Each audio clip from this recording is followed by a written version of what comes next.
Good evening, and welcome back. In the year 410 of the Common Era, the Roman legions sailed away from Britain.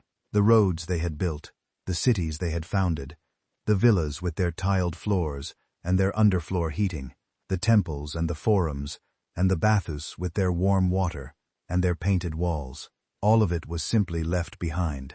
And then, for the next 400 years, almost nothing was written down. No chronicles, no letters, no records of who ruled, no records of who fought, no records of who lived, and who died, and who married, and who built, and who burned. An entire civilization, one of the most documented in human history, simply went quiet. The lights went out across an island that had been for nearly 4 centuries part of the largest empire the world had ever known. And when the lights came back on, slowly, dimly, sometime around the year 800, the world had changed. The Britons were no longer the rulers of their own island. The Anglo-Saxons had come from where no one really knows for certain. The old Roman cities were largely abandoned.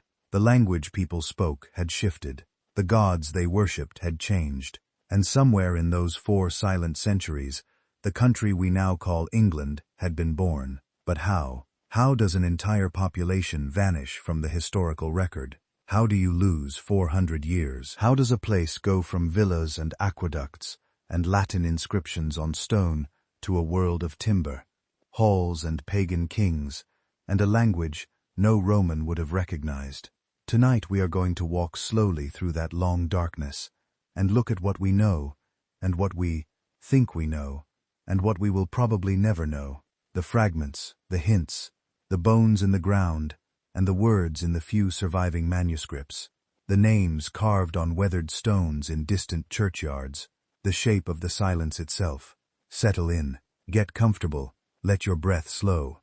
There is no rush at all. We have a long, quiet night ahead of us, and the story we are going to tell is older than almost any other story. You know, before we step any further into the fog of those 4 lost centuries, take a moment to do one small thing.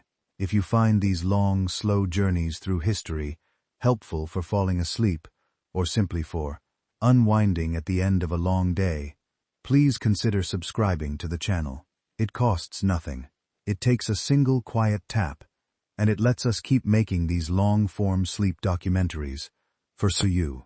While you are there, tap the little bell as well, so the next one finds its way to you when it is ready. There is no need to keep watching the screen. You can close your eyes.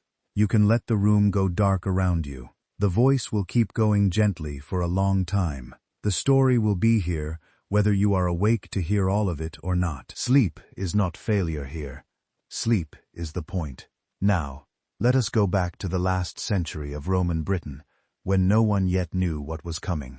Back to a province at the edge of an empire, where the soldiers on the walls were beginning to look over their shoulders, and the farmers in the valleys were beginning to wonder how much longer the world they knew would last. To understand how Britain fell into darkness, we have to first picture what Britain looked like when the lights were still on. By the late 4th century, the island had been Roman for almost 400 years.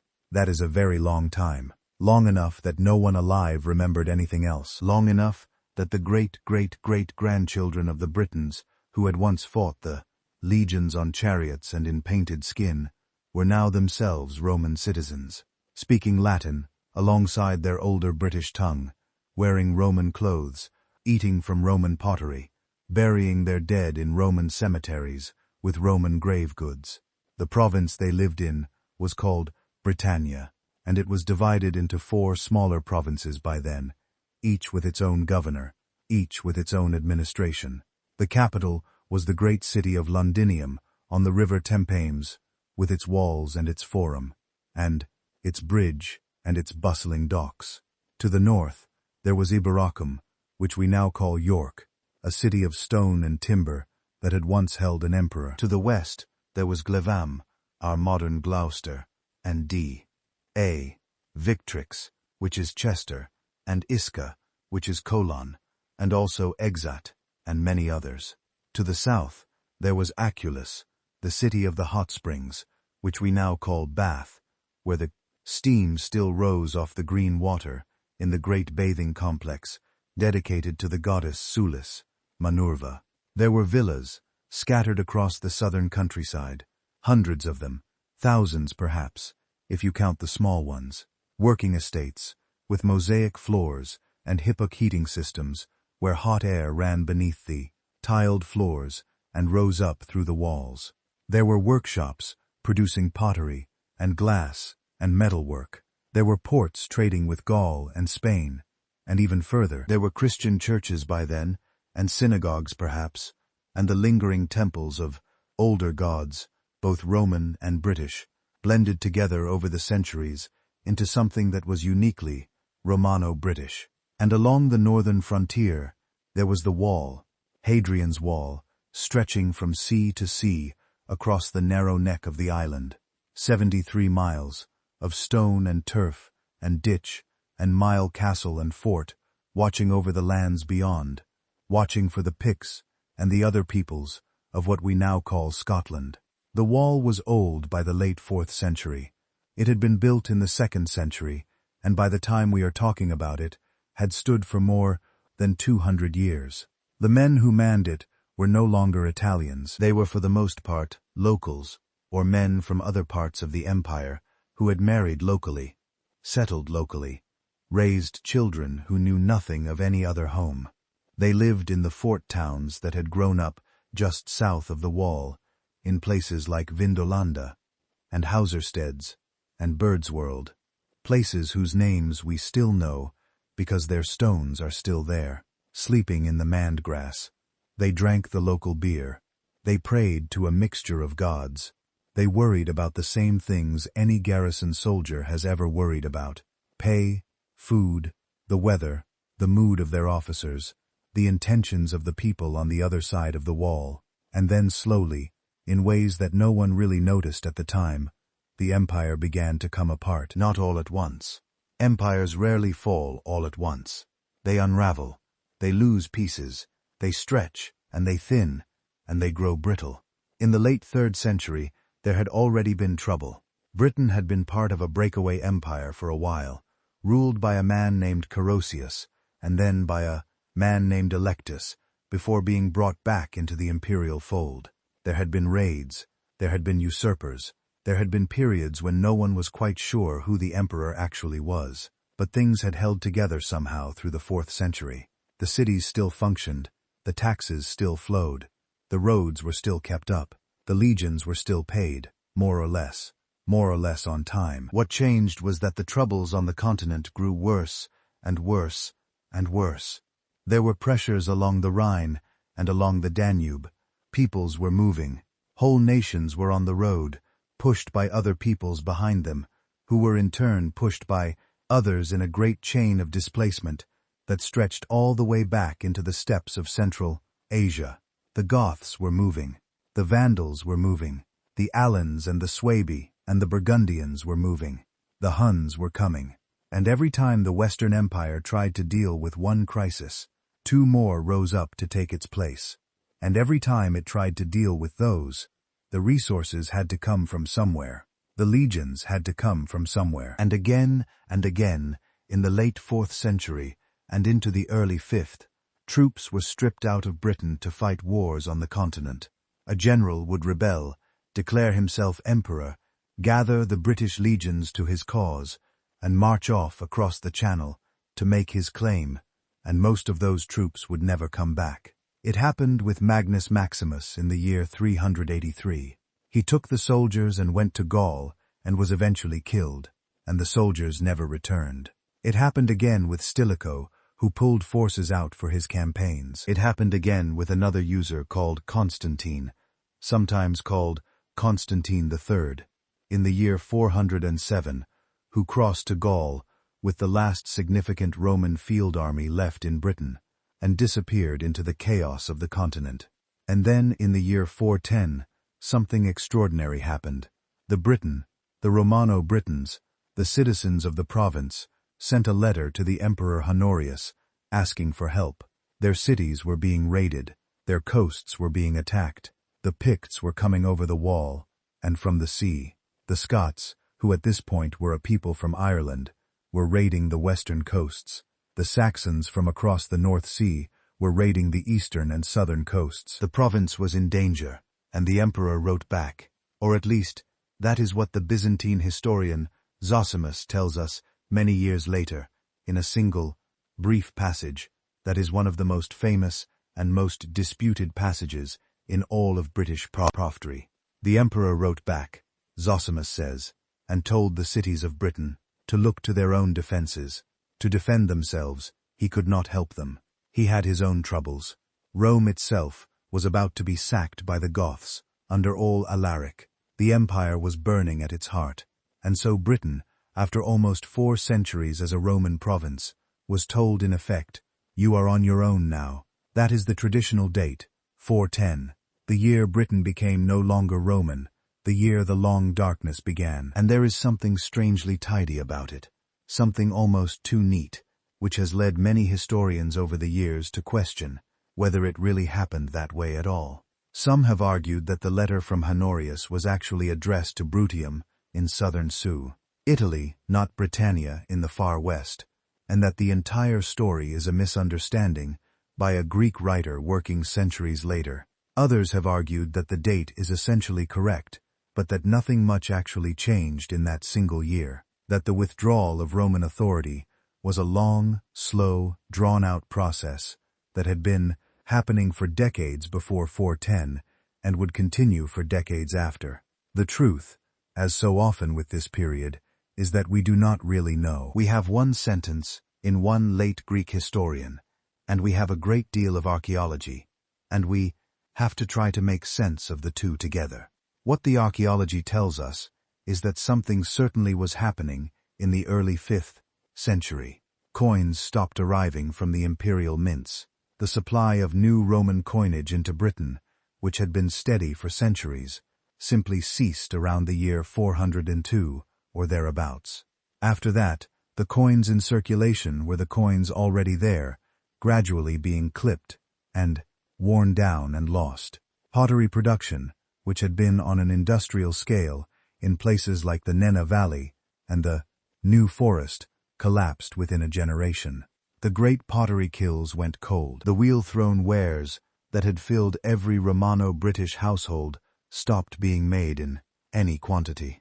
Within 50 years or so, much of Britain was using handmade pottery again, or no pottery at all, just wooden vessels and leather bags.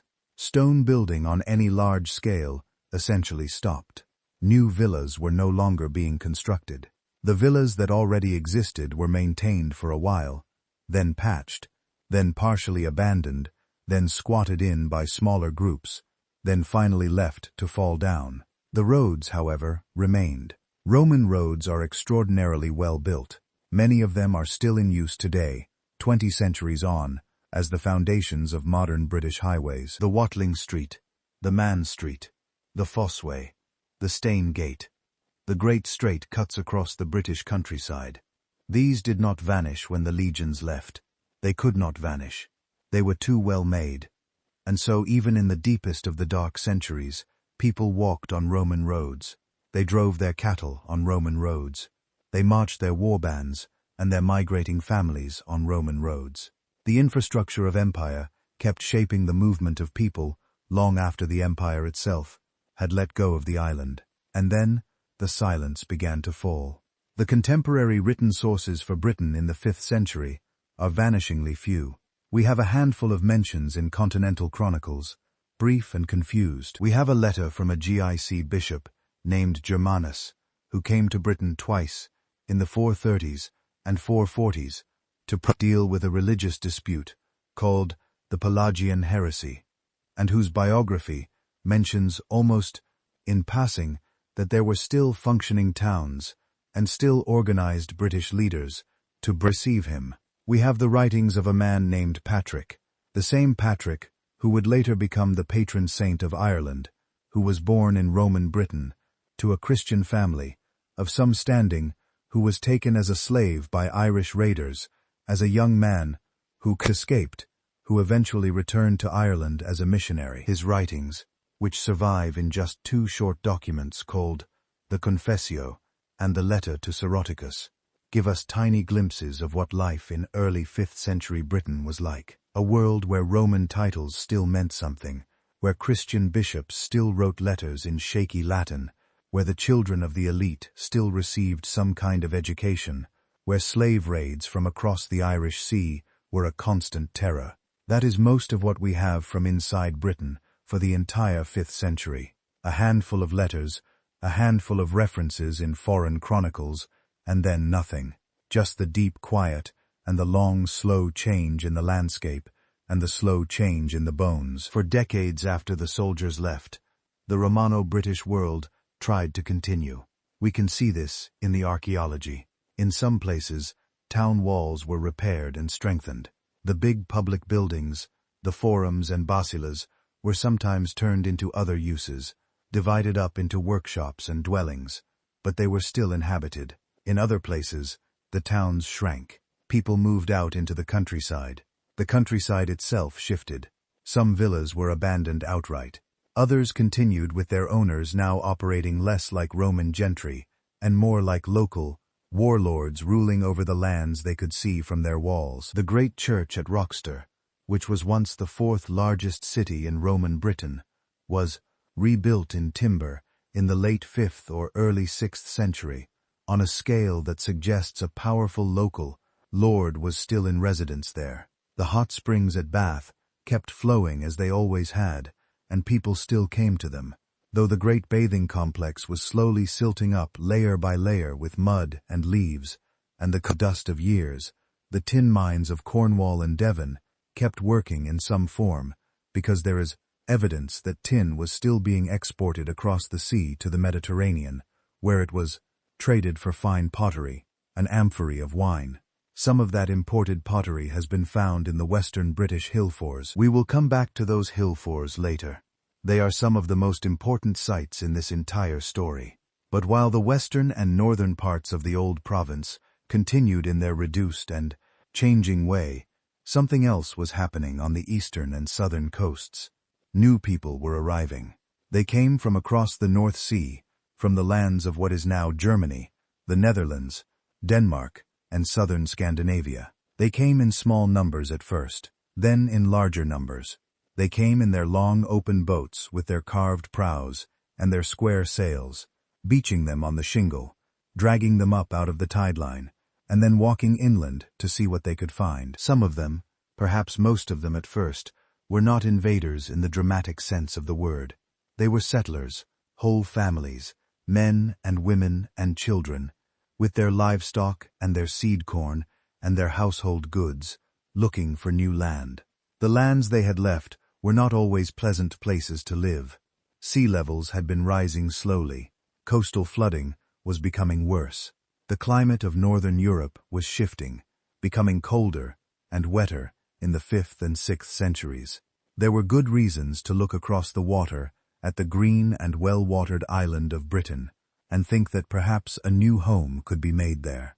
And the Romano-Britons, we should remember, were not entirely surprised by this. The Saxon shore forts, as they were called, had been built along the eastern and southern coasts of Britain in the 3rd and 4th centuries, precisely because raiding from across the North Sea was already a serious problem. Forts like Burgh Castle in Norfolk, like Richborough and Rielva, and Pevensey in Kent and Sussex, like Portchester in Hampshire, were strongholds built specifically to deal with sea raiders from what would later become the Anglo-Saxon homelands. There had been Saxon and Frisian and Angal raiders coming to Britain for at least a century before the Romans left. Some of them had been hired as mercenaries by the late Roman authorities, settled in small communities along the coast, in exchange for the duty of fighting off other raiders.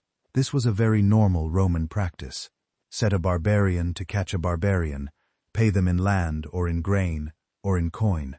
The system worked more or less while there was still an imperial administration to coordinate and to pay for it. What happened in the 5th century almost certainly was that this system continued under the new local British leaders, but that the balance of power within it slowly shifted. The Saxons and Angles and Judes, who had been hired to defend the coasts, gradually became too numerous and too well established, and too well connected to their kinsmen across the sea to be controlled. Their kinsmen came to join them. Their numbers grew, and eventually, somewhere in the middle of the 5th century, the relationship between the incomers and the natives broke down. We do not know exactly how. We do not know exactly when. We do not know whether it was sudden or gradual, whether it was one event or many. What we know is that by the end of the 5th century, the eastern part of Britain looked very different from the western part. In the east, the old Roman towns were largely abandoned. New farms and villages were being built of timber in styles imported from across the sea, with long houses for cattle and people under the same roof, with sunken floored buildings for weaving and craftwork, with pagan cemeteries containing cremation urns and burials with grave goods. In the west, the Roman cities had also largely emptied out, but the old British language continued, and the old British leaders continued, and the connections to the Mediterranean continued. Two different worlds growing apart on the same island in the same century, and the people who lived through this saw none of it as a single story. They saw their own small piece of it. The farmer outside Roxter saw the city walls slowly crumbling on the horizon. The fisherman on the Kentish coast saw the long ships beaching on the sand, and the strangers walking up onto his land. The widow in a Cotswold villa saw her servants leave one by one because there was no longer any money to pay them, and the roof began to leak, and she did not have the means to repair it. The young man on the western coast watched his older brother taken away by Irish slavers, and never saw him again. The Christian bishop in a small Welsh town wrote a letter that no one would read for centuries in shaky Latin on parchment that would not survive. The Saxon settler in East Anglia buried his father with a sword and a shield and an iron helmet, and stood by the smoking grave and looked west at the long flat land going on for miles, and thought, "This is mine now. This will be ours." Each of them was living through the same long unraveling, and none of them knew it, and none of them wrote it down, and none of them could have known how it would end. This is what the silence sounds like when you press your ear to it. It is not really silence at all.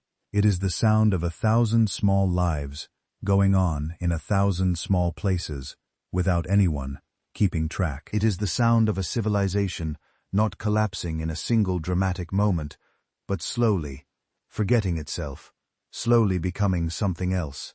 And that is the world we are going to walk through tonight. Slowly, gently, with our eyes half closed, because that is the only way you can really see it. The first voice that comes to us from inside the British darkness, the first voice that speaks at any length about what it felt like to live through these centuries, belongs to a man called Gildas.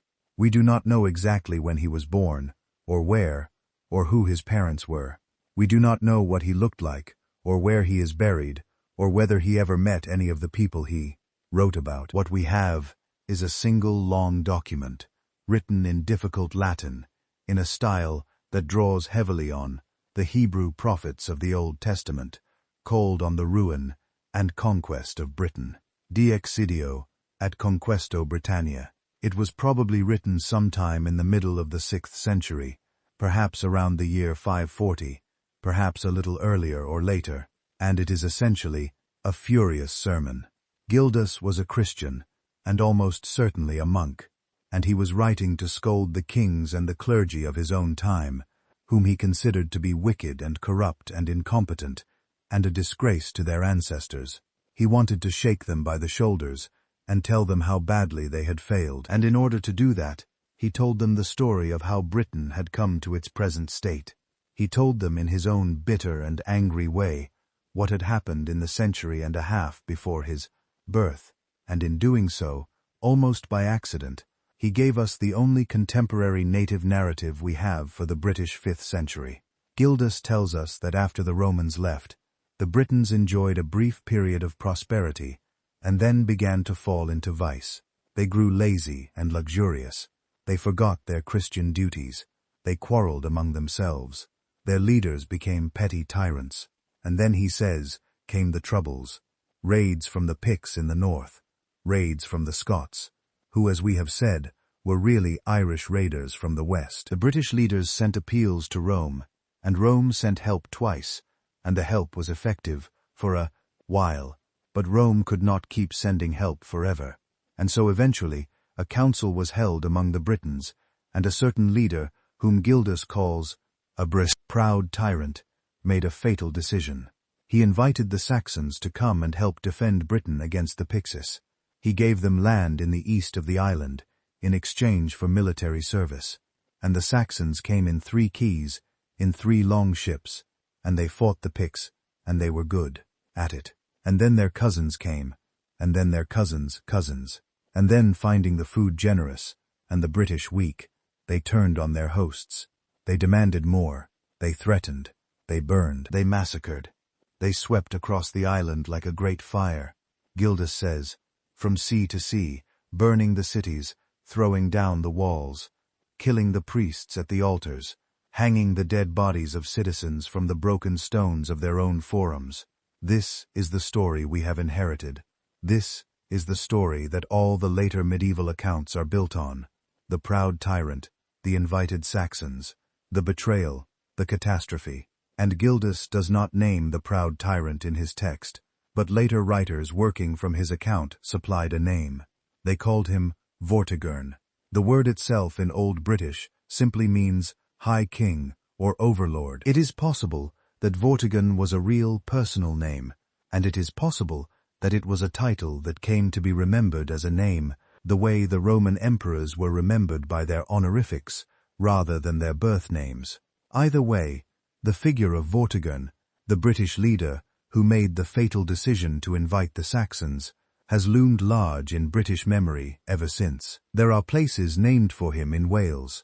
There is a hill in Snowonia called Denis Emyrus, where according to a much later tradition, his fortress was supposed to have stood, and where, according to legend, the young prophet Merlin first revealed his powers by pointing out the 2 dragons sleeping in the pool beneath the end. Foundations. The story has grown elaborate over the centuries.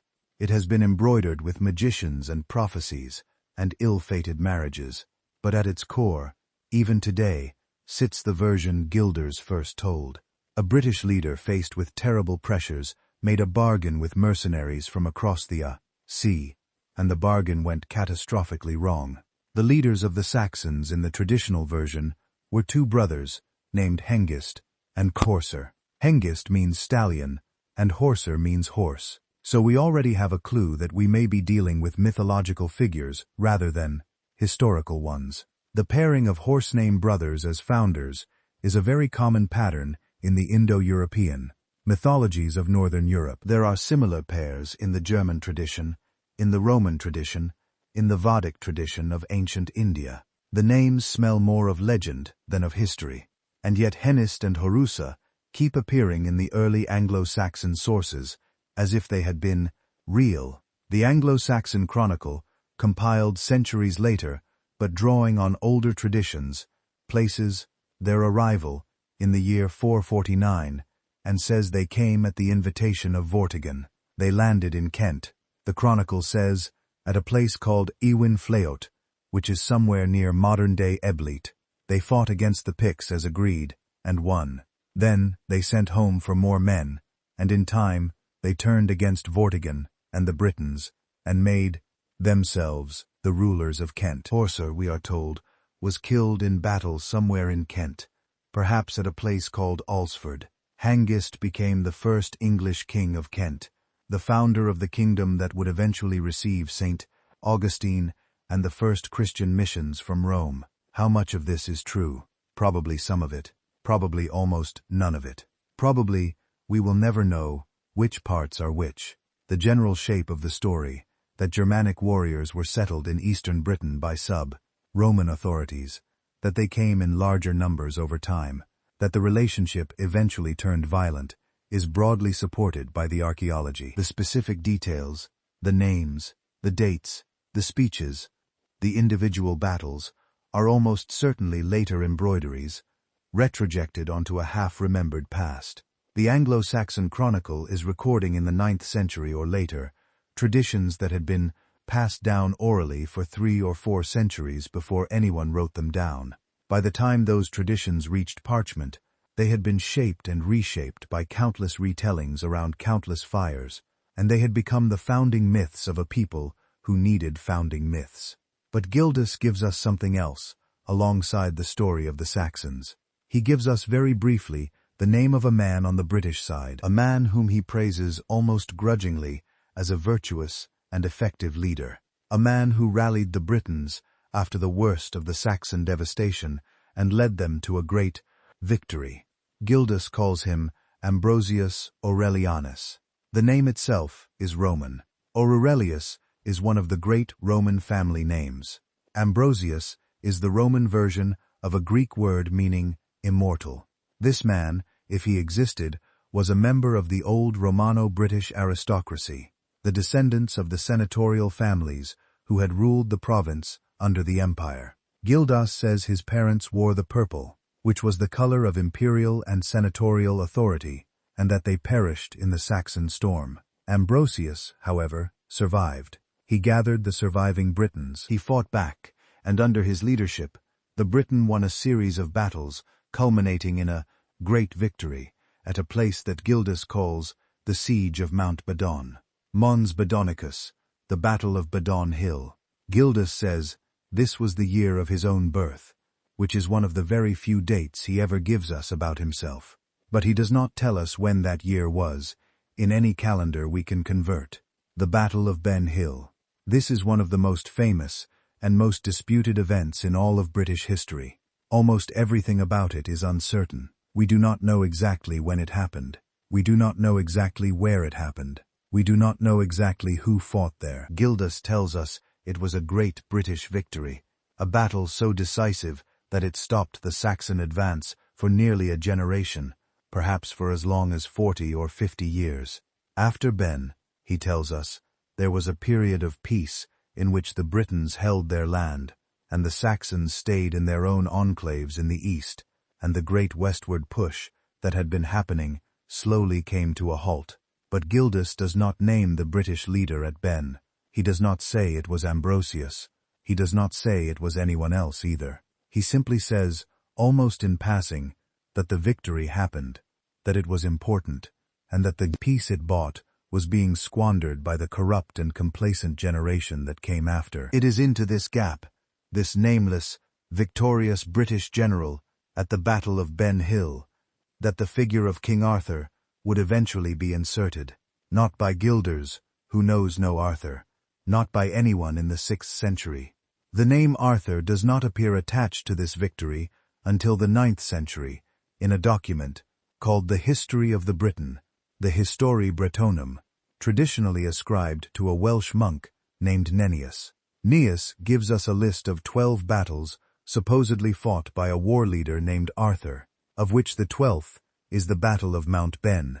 The list is so neat, so symbolic, so suspicious to modern eyes, that historians have argued about it for 2 centuries. Some of the battle sites in the list cannot be identified at all. Some of them seem to be drawn from old Welsh poetry. Some of them appear in other contexts, in other sources, attached to other leaders. The whole list reads less like a historical record and more like a praise poem, the kind of catalogue of victories a bard would sing at a king's table, with each battle name a flourish for the audience to recognize and applaud. And yet the figure of Arthur has refused to die. He has been claimed by generation after generation, by writers and poets, and chroniclers by Welsh, and Cornish, and Breton, and English and French. In the 12th century, a writer named Geoffrey of Monmouth wrote a book called The History of the Kings of Britain, in which he gave Arthur a complete biography with parents named Uther and Igraine, with a sword pulled from a stone, with a court at a place called Caelian, with a sorcerer called Merlin, and a queen called Gaianir, and a circle of knights, and a final battle at a place called Camelen, where he was mortally wounded and carried off to the island of Avalon to be healed. Geoffrey of Monmouth was by any reasonable standard making most of it up, drawing on snippets of Welsh legend and folklore, and a great deal of his own imagination. But what he wrote became one of the most influential books of the European Middle Ages. From Geoffrey, the Arthur legend spread into French romance, with the addition of figures like Lancelot and the Holy Grail. From the French, it came back into English in works like Sir Thomas Malory's L'Amour d'Arthur in the 15th century. From Malory, it spread into everything we now know about Arthur. All the poems and the paintings and the plays and the films, but strip all of that away. Strip away the round table and the sword and the magicians and the grail and the queen and the knights and the wizards. What is left at the very bottom is a single phrase in a single 9th century Welsh document naming a war leader called Arthur as the victor at a battle that Gildas had described 3 centuries before, but had not named anyone for. Is that enough to say that Arthur was real?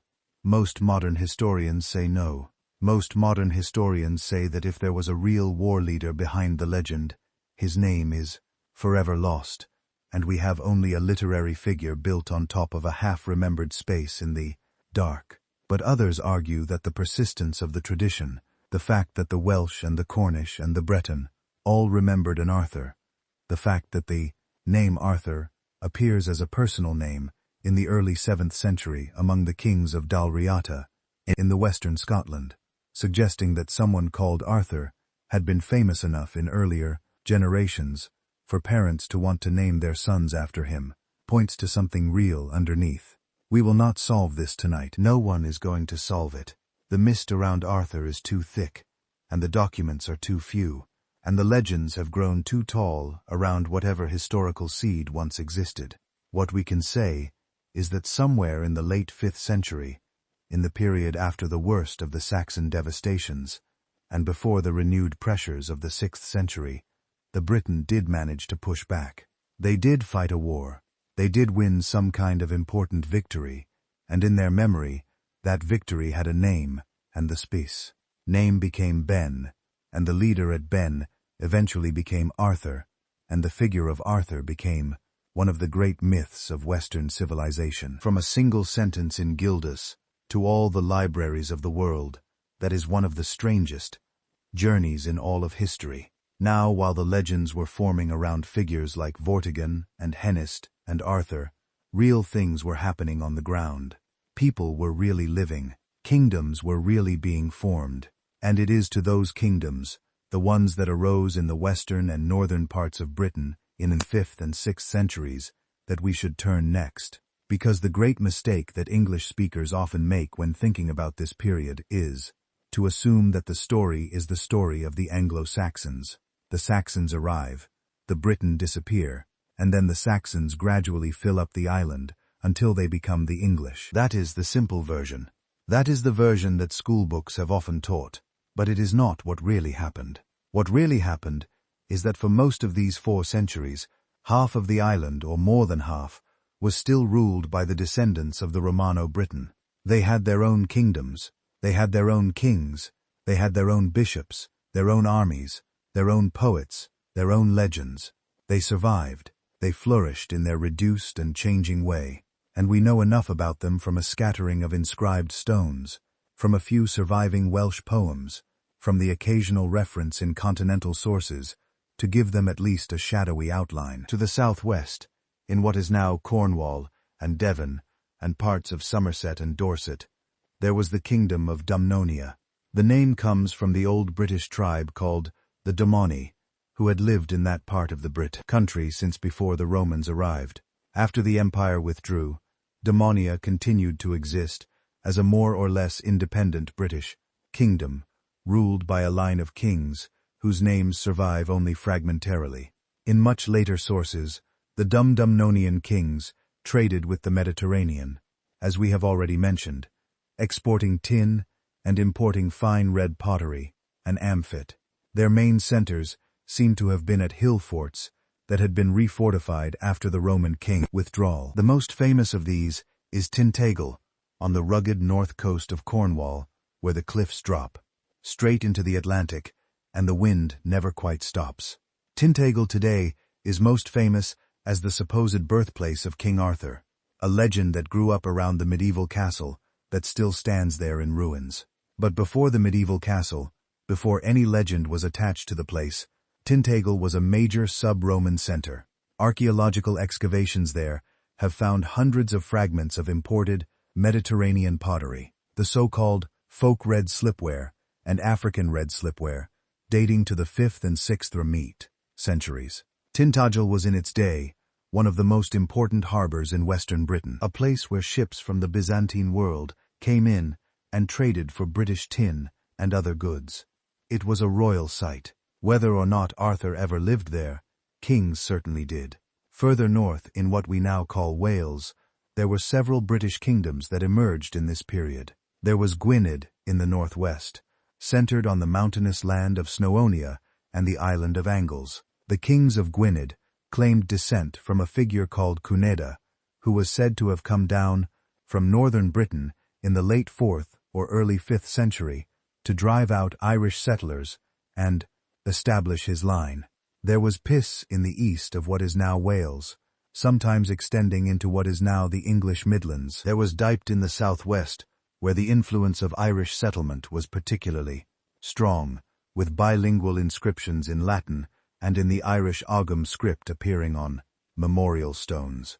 There was Gwent, and there was Glo Sing in the southeast, which would later combine to form Morgan Wibog, what is now Glorgan. Each of these kingdoms had its own dynasty, its own court, its own internal politics, its own wars with its neighbors. They appear in the genealogies that were eventually written down in Wales in the 10th and 11th centuries in lists of names, going back to figures with Roman-style names, like Constantine and Max, which was the Welsh form of Maximus, and back beyond them to even more shadowy ancestors. Further north, still in the country that the Romans had never fully conquered, and that had now fallen out of the empire entirely, there were the British kingdoms of the north. These are the ones whose memory has come down to us most faintly. There was god Odin in the southeast of what is now Scotland, around modern Edinburgh, which the Britons of the time called Din Eden. There was Strathclyde in the southwest, around the rock of Dumbarton, on the Clyde, which they called Altclude. There was Reged, somewhere in what is now Cumbria, and possibly parts of Galloway, although its exact extent has never been firmly established. There was Elmet, in what is now West Yorkshire, surviving as an independent British kingdom well into the 7th century, longer than any of the others on the eastern side of the country. And there were others, smaller, half-remembered, mentioned once or twice in a poem or a saint's life, and then never again. These were the kingdoms that the Welsh later called the Hen Oled, the Old North. The Briton of those northern lands spoke a language ancestral to modern Welsh, and they remembered themselves even as their kingdoms slowly fell or were absorbed as part of the same Brittonic world that stretched from the 4th down to the tip of Cornwall. When Welsh bards in later centuries sang of the heroes of the Old North, they were singing of their own ancestors. The great poem called Why Godin, attributed to the Bad Anirin, commemorates a doomed warband from Godin that rode south to fight the Angles at the Battle of Cottray, somewhere in what is now Yorkshire around the year 600. 300 warriors set out, the poem tells us, and only one returned. They had drunk me for a year in the hall of their king before riding out, and they fought bravely, and they died. The poem is not history in the modern sense. It is praise poetry, sung in halls in front of patrons who wanted to hear about heroic ancestors. But underneath the heroic frame, it preserves the names and the situations of real people, real kings, real battles, real catastrophes. It is one of the oldest surviving works of literature in any language closely related to Welsh, and it is a window directly into the world we are trying to see. Let us walk for a while among the hill fors. The hill fors are where the archaeology is at its richest, and where you can still today climb up and stand on the ramparts and look out and try to imagine what it was like. Most of the British hill forts had been built long before the Romans arrived. They are our Iron Age constructions, going back to the centuries before the Common Era, when the various British tribes lived in fortified hilltop communities and looked out across their territories. When the Romans came, many of these hill forts were abandoned. The Roman authorities preferred their populations down on the plains in the new Roman towns, where they could be more easily taxed and administered. The hill forts went quiet. Grass grew over their ramparts. The wooden palisades rotted and fell. The internal buildings collapsed. For 3 or 4 centuries, most of them slept. And then sometime in the 5th or 6th century, the people came back. The grass was cleared. The ramparts were repaired and heightened. New gates were built, and new walls of dry stone, and new timber halls inside the enclosures. The hill forts were being reused, not as the homes of tribal communities as they had once been, but as the strongholds of the new sub-Roman warlords and kings. At South Cadbury in Somerset, archaeologists in the 1960s excavated a hill fort that turned out to have been extensively refortified in the late 5th and 6th centuries. A great new gatehouse had been built. A massive new rampart had been thrown up, faced with stone, reaching nearly 20 feet high in places. Inside the enclosure, a substantial timber hall had been constructed with stone footings and a thatched or shingled roof. The site is on a hill in the gentle Somerset countryside, looking out across the levels toward Glastonbury Tor, which rises mysteriously from the flatlands a few miles to the north. It was a major fortress controlling a significant area of southern Britain in the post-Roman centuries. Local tradition dating back to at least the 16th century identified South Cadbury as Camelot, the legendary court of King Arthur. The Tudor Antiquary, John Leland, wrote that the local people in his time called the hill Camelot and remembered it as Arthur's place. There is no way to prove or disprove that connection. What we can say is that someone of great power, a king or warlord of considerable resources, was living there in exactly the period that the Arthurian legends point to.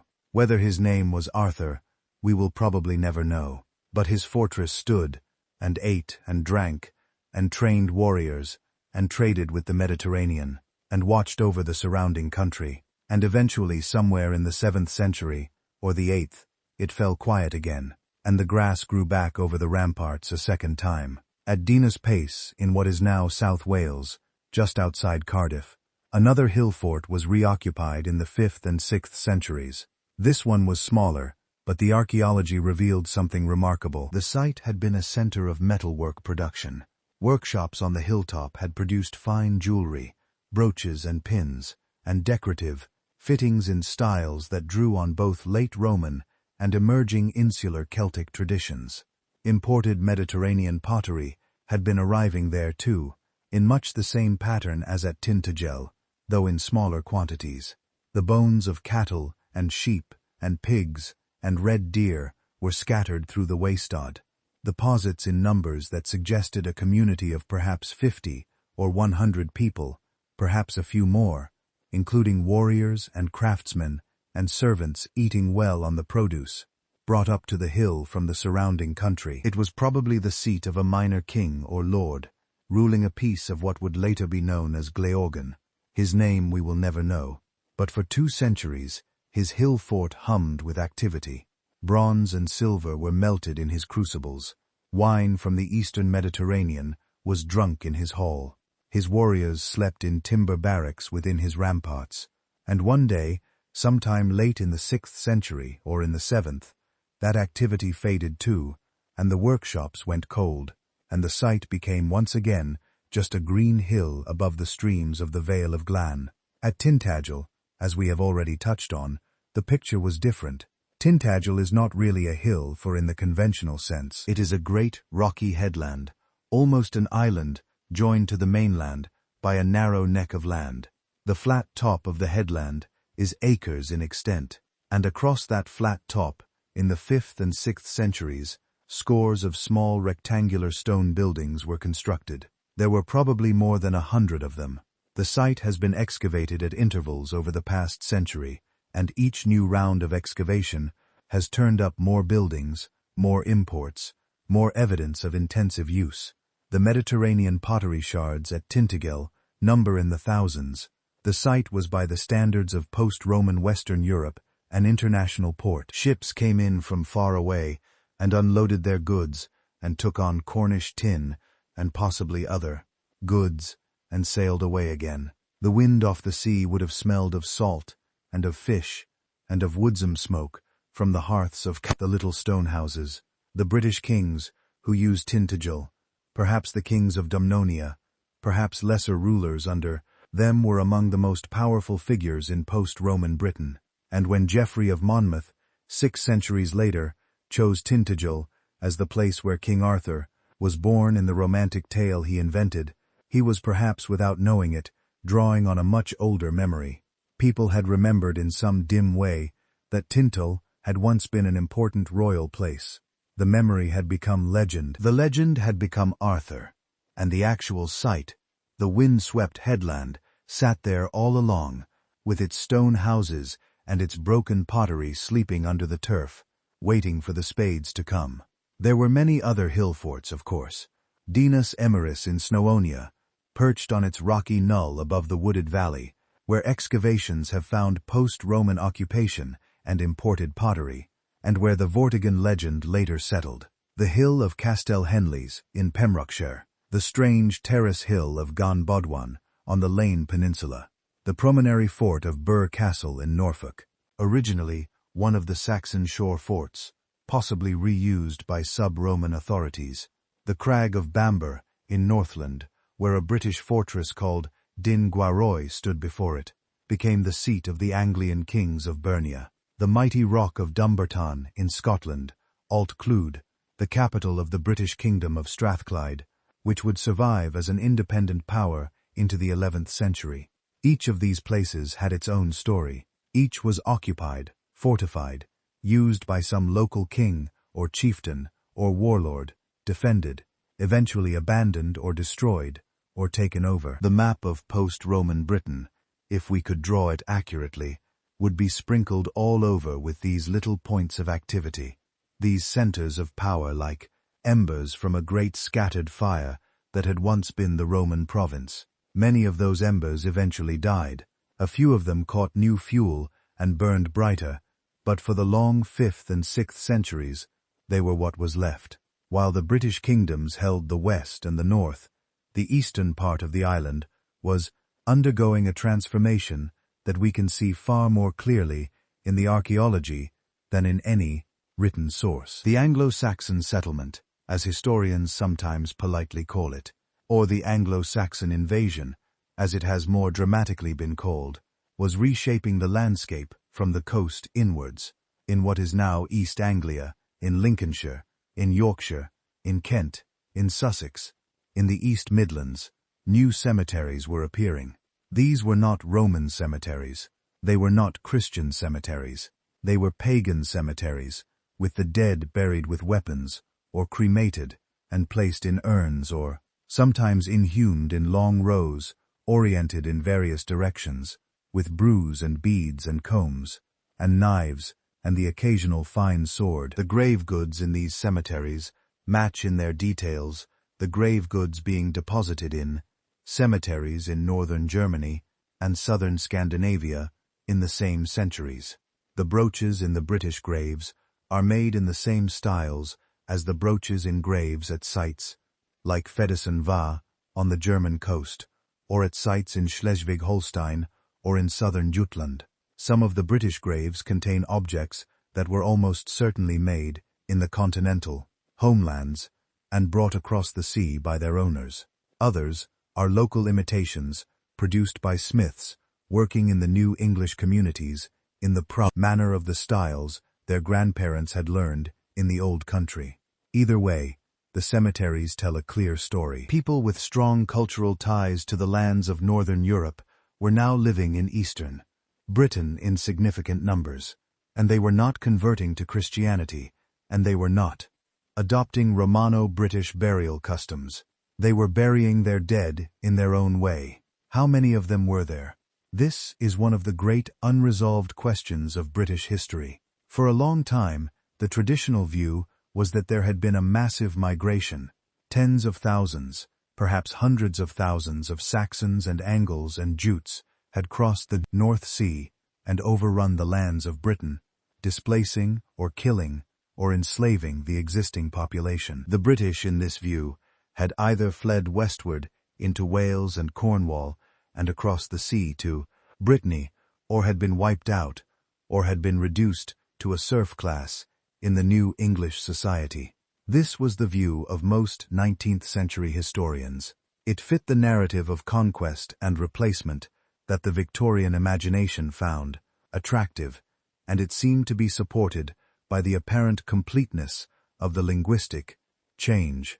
The English language is a Germanic language descended from the speech of those very Saxons and Angles.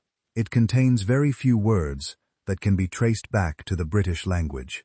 There is no obvious British substrate the way there is, for example, a Celtic substrate in French. If the British population had remained, the argument went, surely some of their words and grammar would have survived into the New English.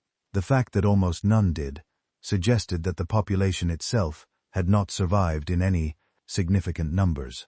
But the picture has grown much more complicated in recent decades, especially since the rise of genetic analysis and the more careful re-examination of the archaeology. The grave goods that look so Germanic might have been adopted by Britons who wished to align themselves with the new ruling group. Cultural assimilation can run in either direction. There are well-documented examples from other periods and places where a small but powerful incoming group has transformed the culture of a much larger native population without large-scale population replacement.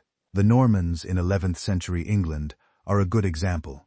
After 1066, the language of the elite became French, the architecture became Norman, the laws became Norman, and yet the great mass of the English population remained English. If we only had archaeology and no written records, we might guess that England had been depopulated and replaced by Normans in the 11th century, which we know it was not.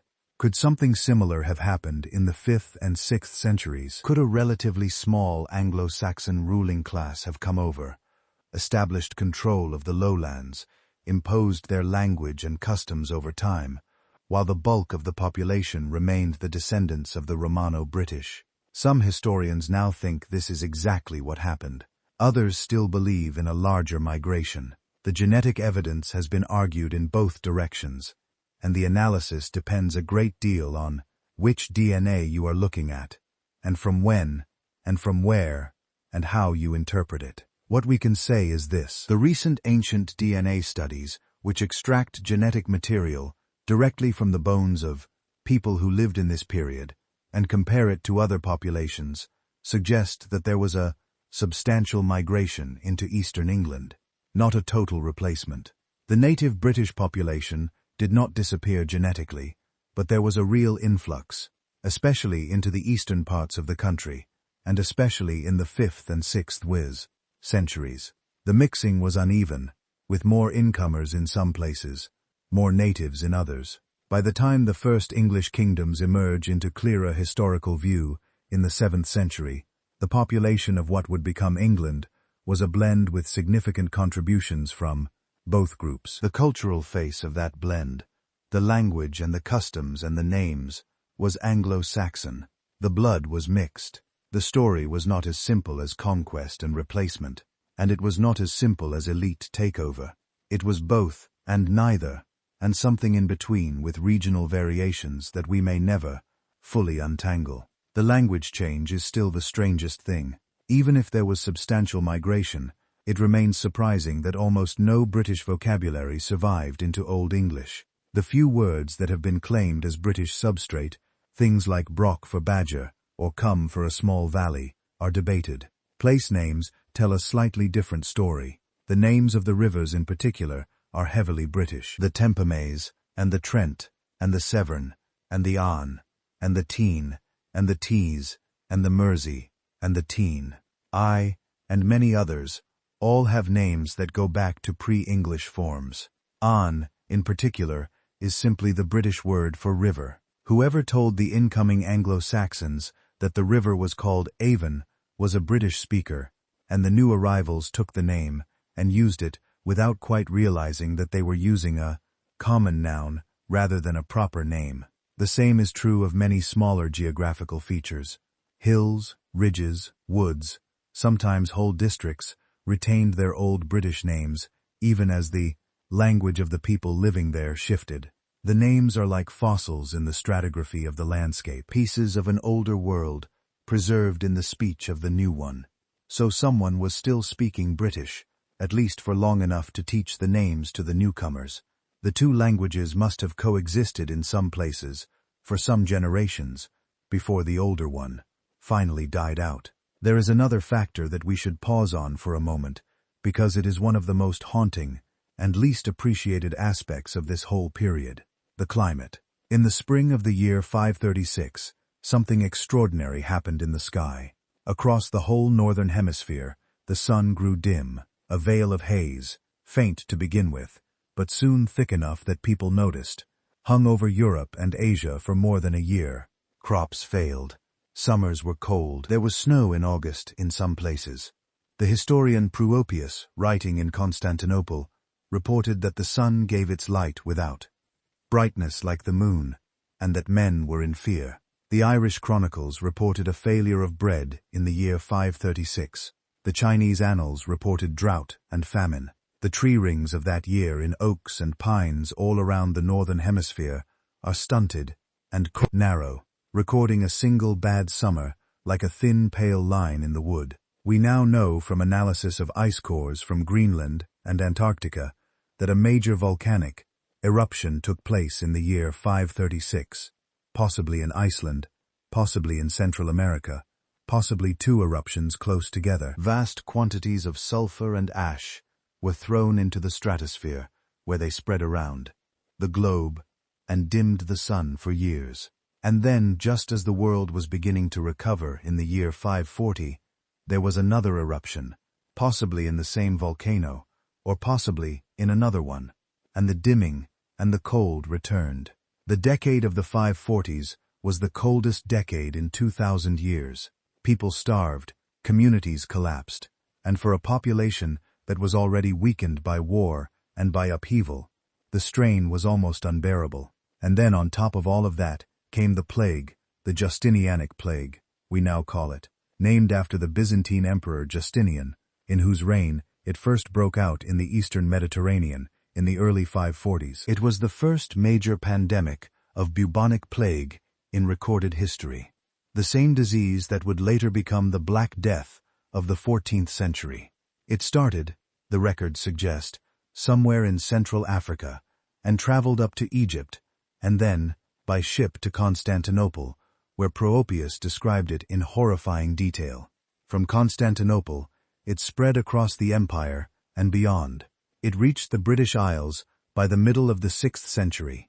Adaman, the Irish abbot of Iona, writing later in the 7th century, mentions that the plague reached Ireland in the year 544. From Ireland, it may have spread to western Britain. Some scholars have suggested that the plague disproportionately affected the Romano-British, populations who were still connected by sea trade to the Mediterranean and the continent, while the Anglo-Saxon populations of eastern Britain, who were less tightly woven into those trading networks, were less affected. If this is true, it would help explain how the balance of power in Britain shifted so dramatically in the late 6th century. The British kingdoms, which had held their ground after Ben, began to lose it again.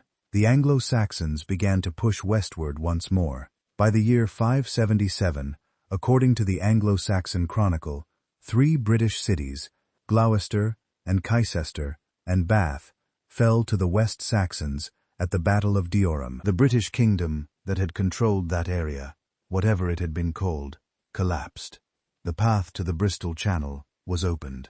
The Britain of the southwest were cut off from the Britain of Wales by a wedge of New English territory. The world of Mediterranean trade, which had kept Tintagel and Dinas Pace and South Cadbury flourishing, began to dwindle. The pottery imports tail off in the archaeological record around the same time. By the end of the 6th century, the connection across the sea to the eastern Mediterranean had effectively closed. The British West was on its own. Out of the changing land, in the late 6th and early 7th centuries, the first true English kingdoms began to emerge into something resembling the historical light. We can see them now dimly, like figures in a fog that is just beginning to lift. There were many of them smaller than the kingdoms we usually name, sometimes called the Heptarchy, when historians want to give the period a tidy shape, although in reality there were never exactly 7, and the number rose and fell.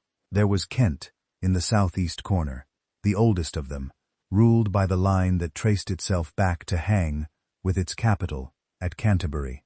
There was Sussex, the kingdom of the South Saxons. Between the Weald and the sea, there was Wessex, the kingdom of the West Saxons, which began as a small enclave in the upper Thames valley and gradually spread southward and westward across central southern Britain.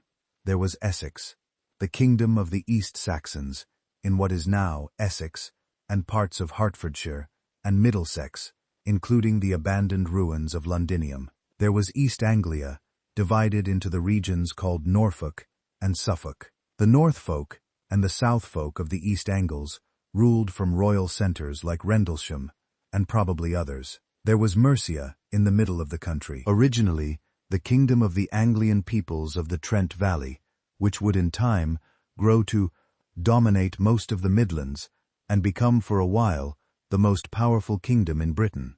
And there was Northumbria in the north, which itself was originally 2 kingdoms, Bernicia in the north and Dara in the south, that were combined and recombined under various kings, and that together stretched from the Humber up to the 5th of Forth.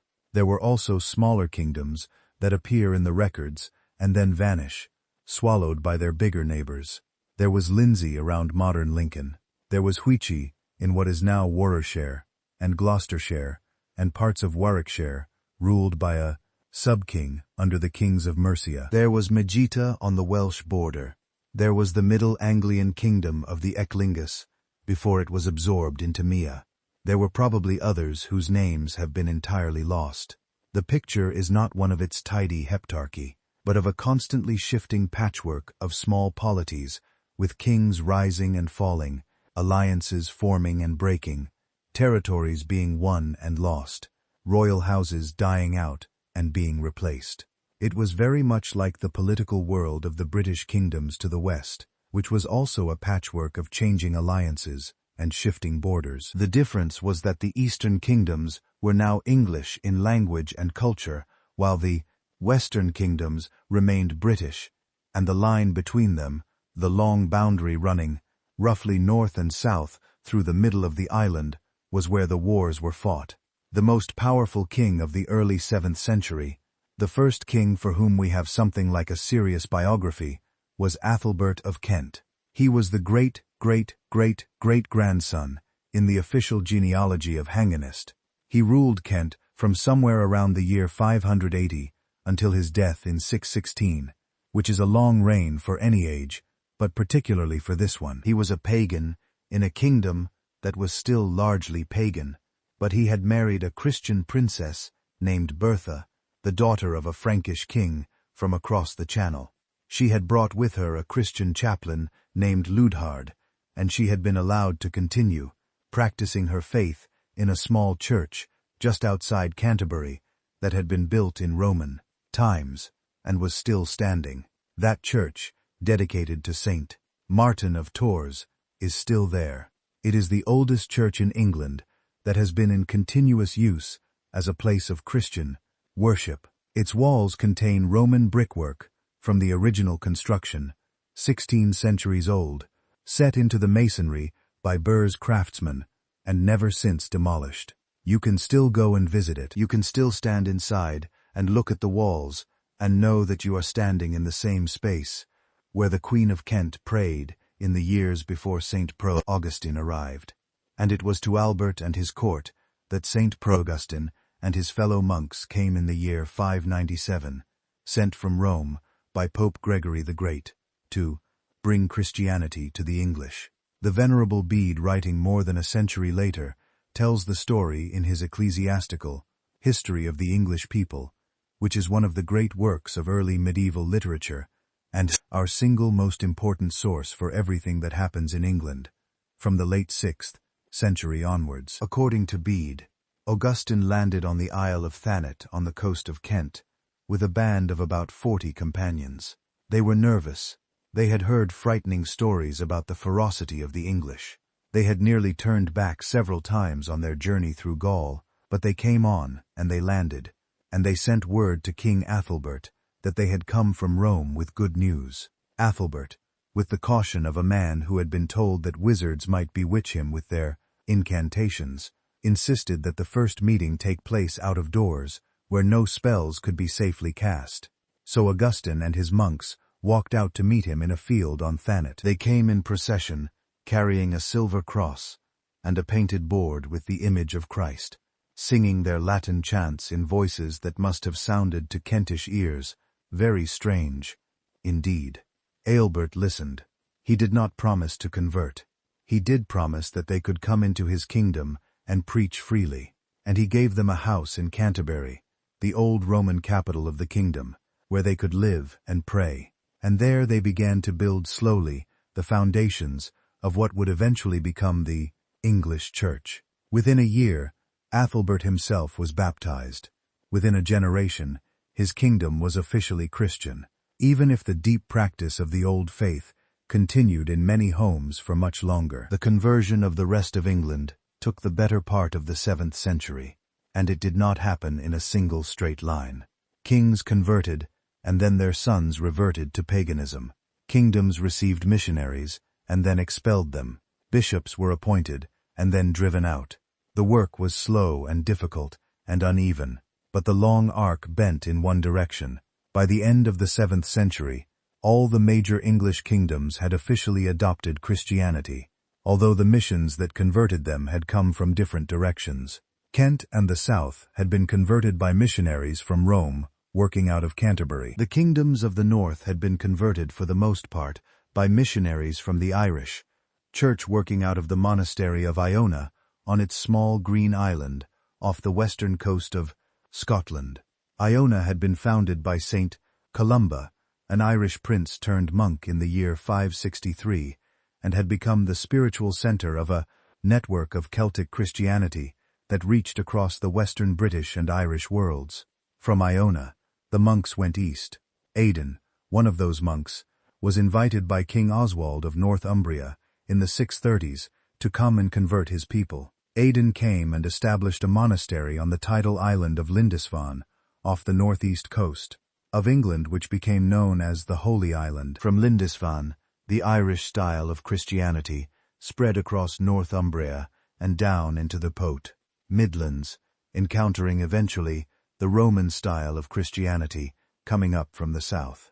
The two styles had different ways of calculating the date of Easter, different ways of cutting the hair of monks, different ideas about church organization. They came into conflict. The matter was resolved after much argument at a great gathering called the Synod of Whitby in the year 664. King Oviu of Northumbria, who presided, ruled in favor of the Roman style, and so the English Church, even in its northernmost reaches, became aligned with Rome and with the rest of Western European Christianity rather than with the Celtic traditions of Ireland and Western Britain. These details may seem dry, but they are some of the only firm facts we have for the 7th century, and they are the foundation stones on which all later English history is built. The conversion of England to Christianity is the event that fully ended the British Dark Age, because the Church brought with it literacy and Latin learning and the habits of writing things down. Before the missionaries came, almost no one in the English kingdoms could write. The runic alphabet was used for short inscriptions on objects, on coins, on memorial stones. But there was no tradition of writing long texts in Old English. The monks brought parchment and ink and the Latin alphabet, and the practice of recording the deeds of kings and bishops in chronicles and saints' lives. From the moment they arrived, the silence of the long dark age began to lift. We start to have charters dated and signed. We start to have laws written down by order of kings, like Athelbert, who issued the first English law code in the early 7th century. We start to have letters between bishops and abbots and kings, some of which survive. We start to have the works of scholars in Latin, and eventually in English, that allow us to see the world they lived in directly, through their own eyes. The greatest of these scholars was the Venerable Bede. He was born around the year 673, in Northumbria, and he was given to the monastery of Monmouth as a small child of 7, to be raised as a monk.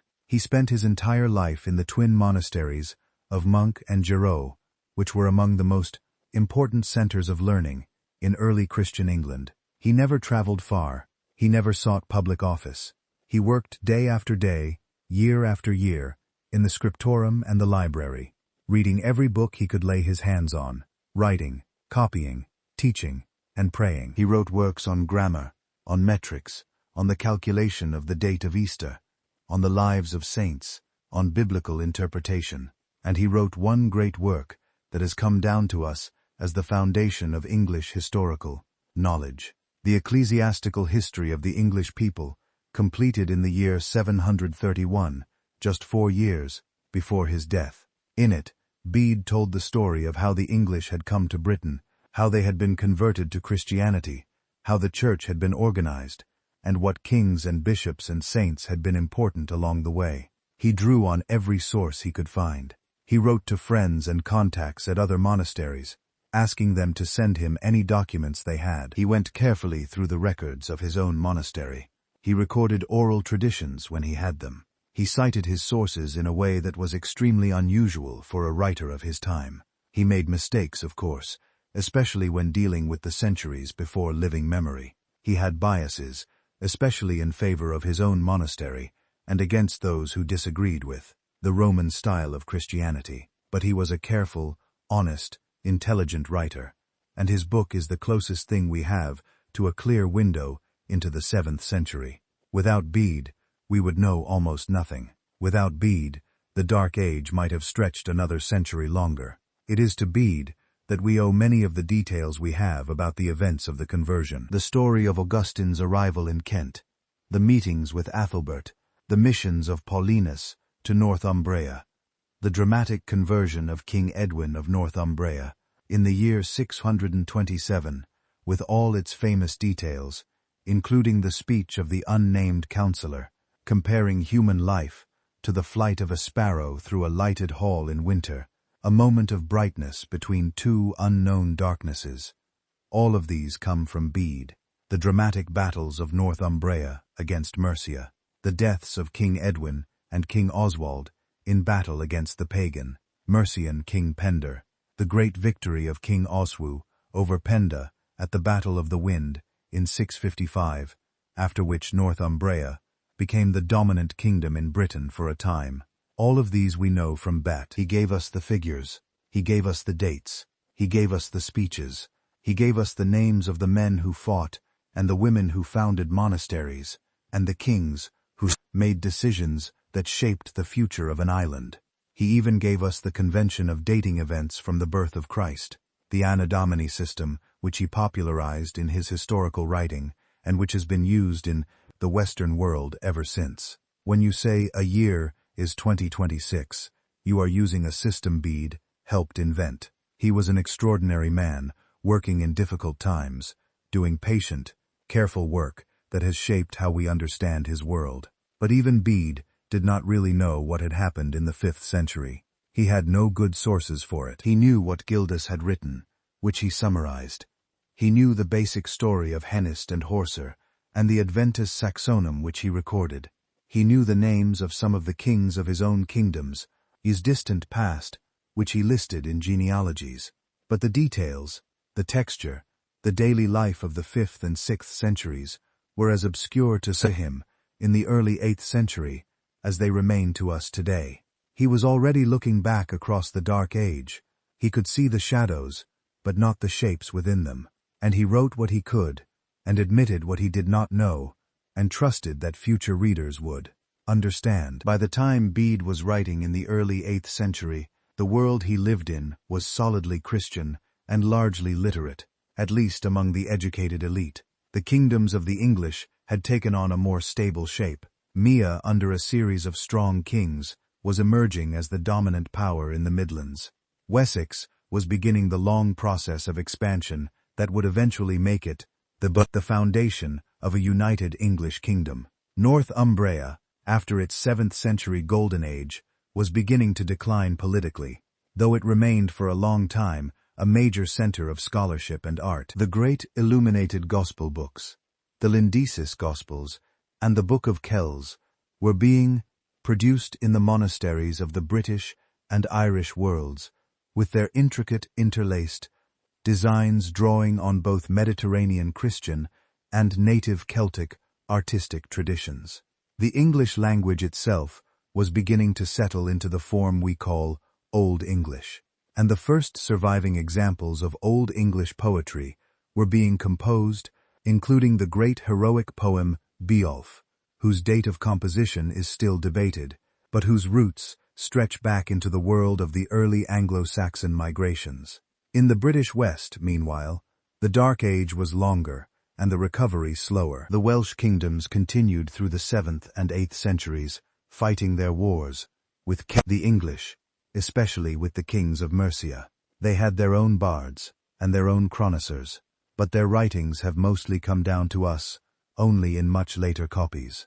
The great poem We Egodin, which we mentioned earlier, was probably composed in the late 6th or early 7th century, but the version we have is in a manuscript from the 13th century. The Mi Mabinogon, that strange cycle of Welsh prose tales that preserves stories going back into the deepest British past, was first written down in the 11th or 12th century, in manuscripts that survived only by chance. The chronicles of the Welsh princes, the genealogies of the Welsh royal houses, the annals of the Welsh kingdoms, all of these were maintained, but they were maintained in a smaller world with fewer resources, in a language that the wider European audience could not read. And so while the English world of Bede and his successes comes through to us in relatively clear sound, the British world of the same period comes through more faintly, like a song heard from a long way off,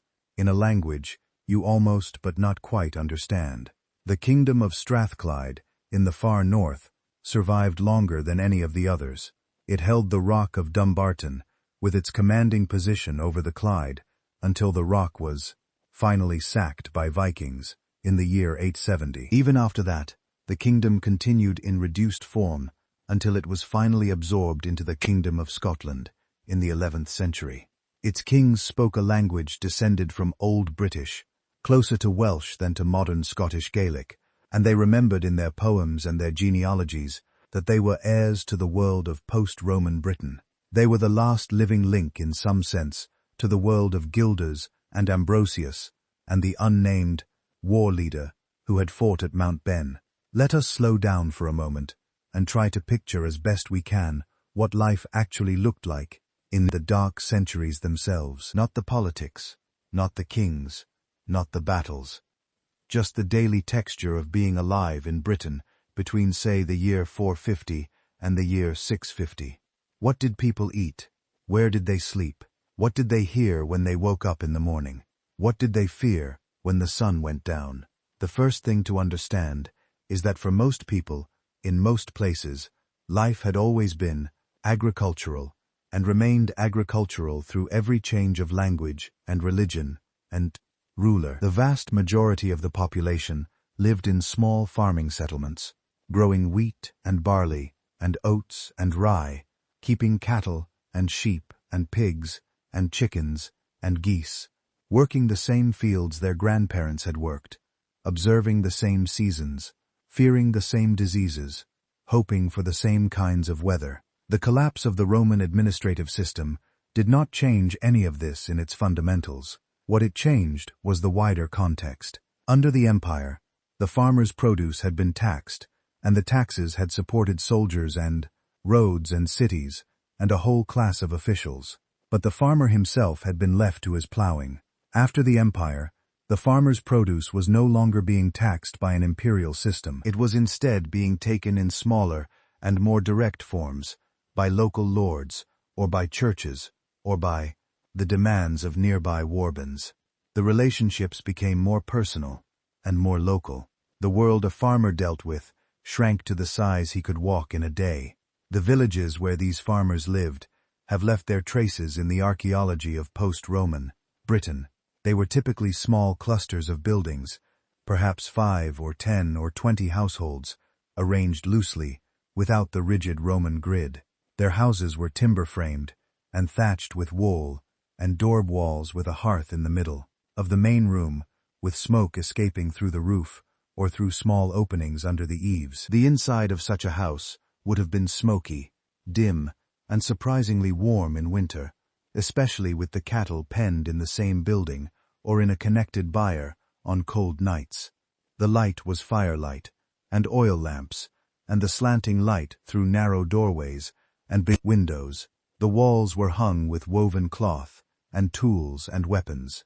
The floor was hardened earth, sometimes covered with rushes or straw that were swept out and replaced regularly. Children sat by the hearth. Old women spun thread on hand spindles.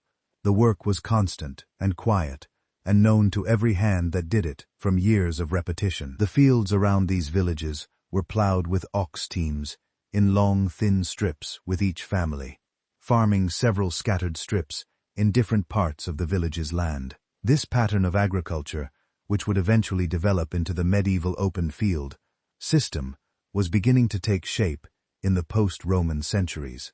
It replaced in many areas the more enclosed and more individualized farming patterns of the Roman period. When villa estates had worked larger blocks of land with slave or tenant labor, the post-Roman peasant farmed in cooperation with his neighbors, sharing oxen and plows and labor at harvest, attending the common decisions of the village in the way that small farming communities have always done. He owed dues in produce and in labor to whoever the local lord was. The local lord might be a Saxon then in the east. He might be a British king or sub-king in the west. He might be the abbot of a nearby monastery after the conversion. The Jews were broadly similar in kind.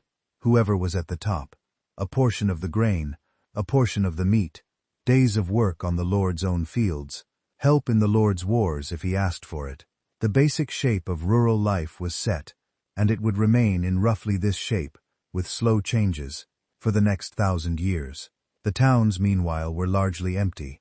This is one of the most striking things about post-Roman Britain compared to post-Roman Gaul, or Spain, or Italy. In those other parts of the Western Empire, the Roman cities mostly survived. They shrank.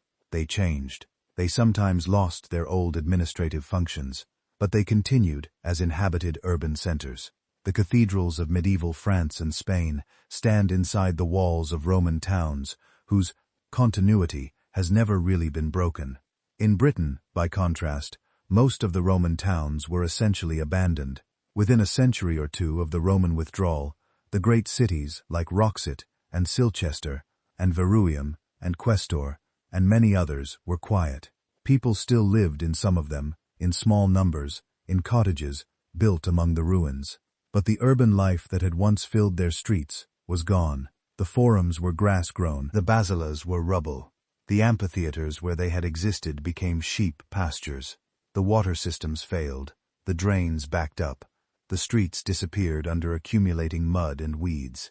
We do not really know why British towns failed so completely when continental towns generally survived.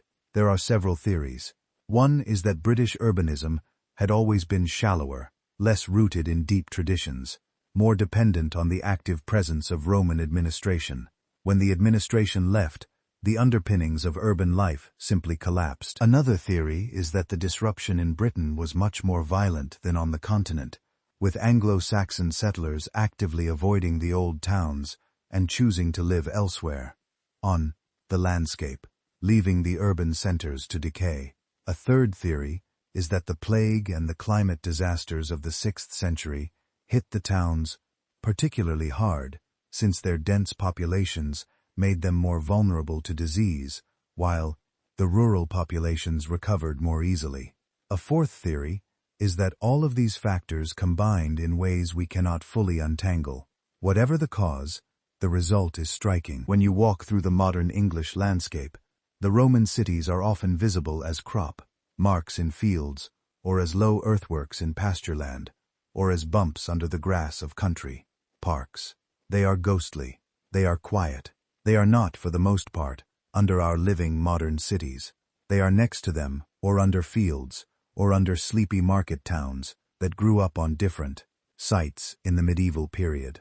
The continuity of urban life that you find in France or in Italy is in Britain almost entirely absent. Only a handful of Roman cities like London, like York, like Lincoln, like Canterbury, like Carlisle, like Chester, maintained any meaningful continuity through the dark centuries, and even those were greatly reduced before they began to grow again in the later Saxon period. The roads, as we have said, remained. The Roman roads of Britain were too well built to disappear, even if many of them fell out of regular maintenance and gradually deteriorated. People walked them. Devers used them to move cattle. Pilgrims in time walked them to shrines. Soldiers, when armies marched, used them whenever they could. The shape of the modern English road network still reflects in many places the network the Romans had laid down. When you drive on the A1 in northern England, you are following the line of the Old Man Street. When you drive on parts of the A5, you are following the line in of Watling Street. When you cross from Dover to Canterbury to London, you are tracing the route the legions used, the route Augustine and his monks used, the route 1,000 pilgrims later used to visit the shrine of St. Tates. Thomas Becket. The roads outlived the empire that built them. They outlived the kingdom that built the cathedrals. They outlived the Reformation and the Civil War and the Industrial Revolution. They will probably outlive us, too. While the towns were emptying and the roads were waiting, the church was quietly becoming the new framework for life in much of Britain, at least in the British West, and after the conversions of the 7th century in the New English East as well. The story of British Christianity in this period is one of the most interesting and least well-known parts of the Dark Age. We have already mentioned Patrick, the British Christian who became the Apostle of Ireland. He was not unique. There were many other British missionaries and saints whose lives are recorded in much later hagiographies, but whose work belongs to the 5th and 6th centuries. Saint Illtyd, the founder of the great monastery and school of Llantwit Major in South Wales, where many, her later Welsh saints, were said to have been educated. Saint David, the patron saint of Wales, who lived in the 6th century and founded the monastery, that is, now the cathedral city of St. David's in Pembrokeshire. Saint Cadoc, the founder of the monastery at Llangcyfan. Saint Samson, who later traveled across to Brittany and helped found the Breton Church. Saint Petro, who worked in Cornwall and whose name still appears on dozens of Cornish churches and villages. Saint Piran, also of Cornwall, traditionally said to have crossed from Ireland on a millstone, who became the patron saint of Cornish tin miners. Saint Bridget, the great Irish saint whose cult crossed the sea to influence British Christianity. Saint Columba, who left Ireland to found Iona. Saint Columbanus, who left Ireland to found monasteries in Frankish Gaul and northern Italy. The list is long, and most of the names are unfamiliar to anyone who has not specifically studied this period, but the pattern they form is striking. Across the Western British and Irish worlds, in the deepest of the dark centuries, a vigorous and creative Christian culture was developing. It produced saints whose memory has lasted 1,500 years. It produced monasteries that became centers of learning. It produced an art and a literature that has survived in fragments in some of the most beautiful manuscripts of the early medieval world. The British Christian culture of this period had its own particular flavor. The monasteries were sometimes large, sometimes small. They were often built in remote and beautiful places, on islands or in mountain valleys, or on rocky headlands by the sea. They emphasized a particularly strict and aesthetic kind of monastic life, drawing on the traditions of the desert fathers of Egypt and Syria, who had become famous in the dells, Eastern Mediterranean in the 4th century, and whose example had spread throughout the Christian world. British and Irish monks went out alone to live in remote hermitages on bare, rocky islands in tiny, stone cells called clans, where they prayed and meditated and lived on almost nothing. The most famous example is the monastery of Skellig Michael, on a precipitous pyramid of rock 8 miles off the coast of Kerry in Ireland, where for centuries monks lived in dry stone beehive, cells at the top of dizzying flights of stone steps, far above the sea, with the wind and the gannets, and the grey Atlantic, for their only company. There were similar sites all along the western coasts of Britain and Ireland. The Hermitage on the island of Call, off the Pembrokeshire coast, the Hermitage on Bardsey Island, off the tip of the Lane Peninsula, the Hermitages of the Inner Heads, the Monastery of Whithorn in southwest Scotland, traditionally founded by S. Stinian in the early 5th century, possibly the earliest Christian foundation in what is now Scotland. The Monastery of Glastonbury in the marshes of Somerset, which is one of the oldest in Britain, although the legends attached to it are largely later inventions.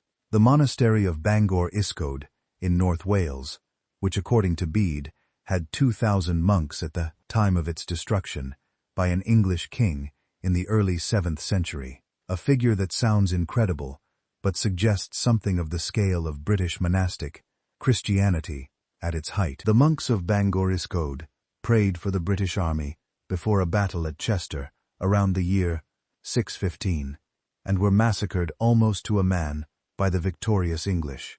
It was in its time one of the largest atrocities of the period, although it is barely remembered outside specialist works today. The inscriptions on stone that survived from this period are some of our most evocative direct contacts with the people who lived through it. Across western Britain, from Cornwall up through Wales and into northern England and southern Scotland, there are surviving memorial stones from the 5th and 6th and 7th centuries, with inscriptions in Latin, sometimes in Ogham, sometimes in both. They mark the graves or the memorials of important people whose names would otherwise be entirely lost. There is the famous stone at Llan-Leonfell in Paris, marking the burial of a man called Iorve. There is the Cuneric stone at Rocks, found near the old Roman city, naming a man whose name is Irish, suggesting an Irish settler buried in the city in the post-Roman period. There is the famous Pillar of Elis in North Wales, a tall stone shaft erected in the 9th century, but commemorating a king named Elis of Pis, who had lived in the 8th, with a long inscription that included a genealogy reaching back. The inscription claimed to Vortigern and to the Emperor Magnus Maximus, and beyond.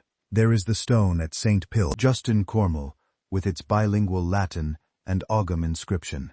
There is the stone at Penmachno, in Snowonia, marking the grave of a man called Croesus, with the door, simple Latin words in hot conjuries, Laedum. In this heap of stones he lies.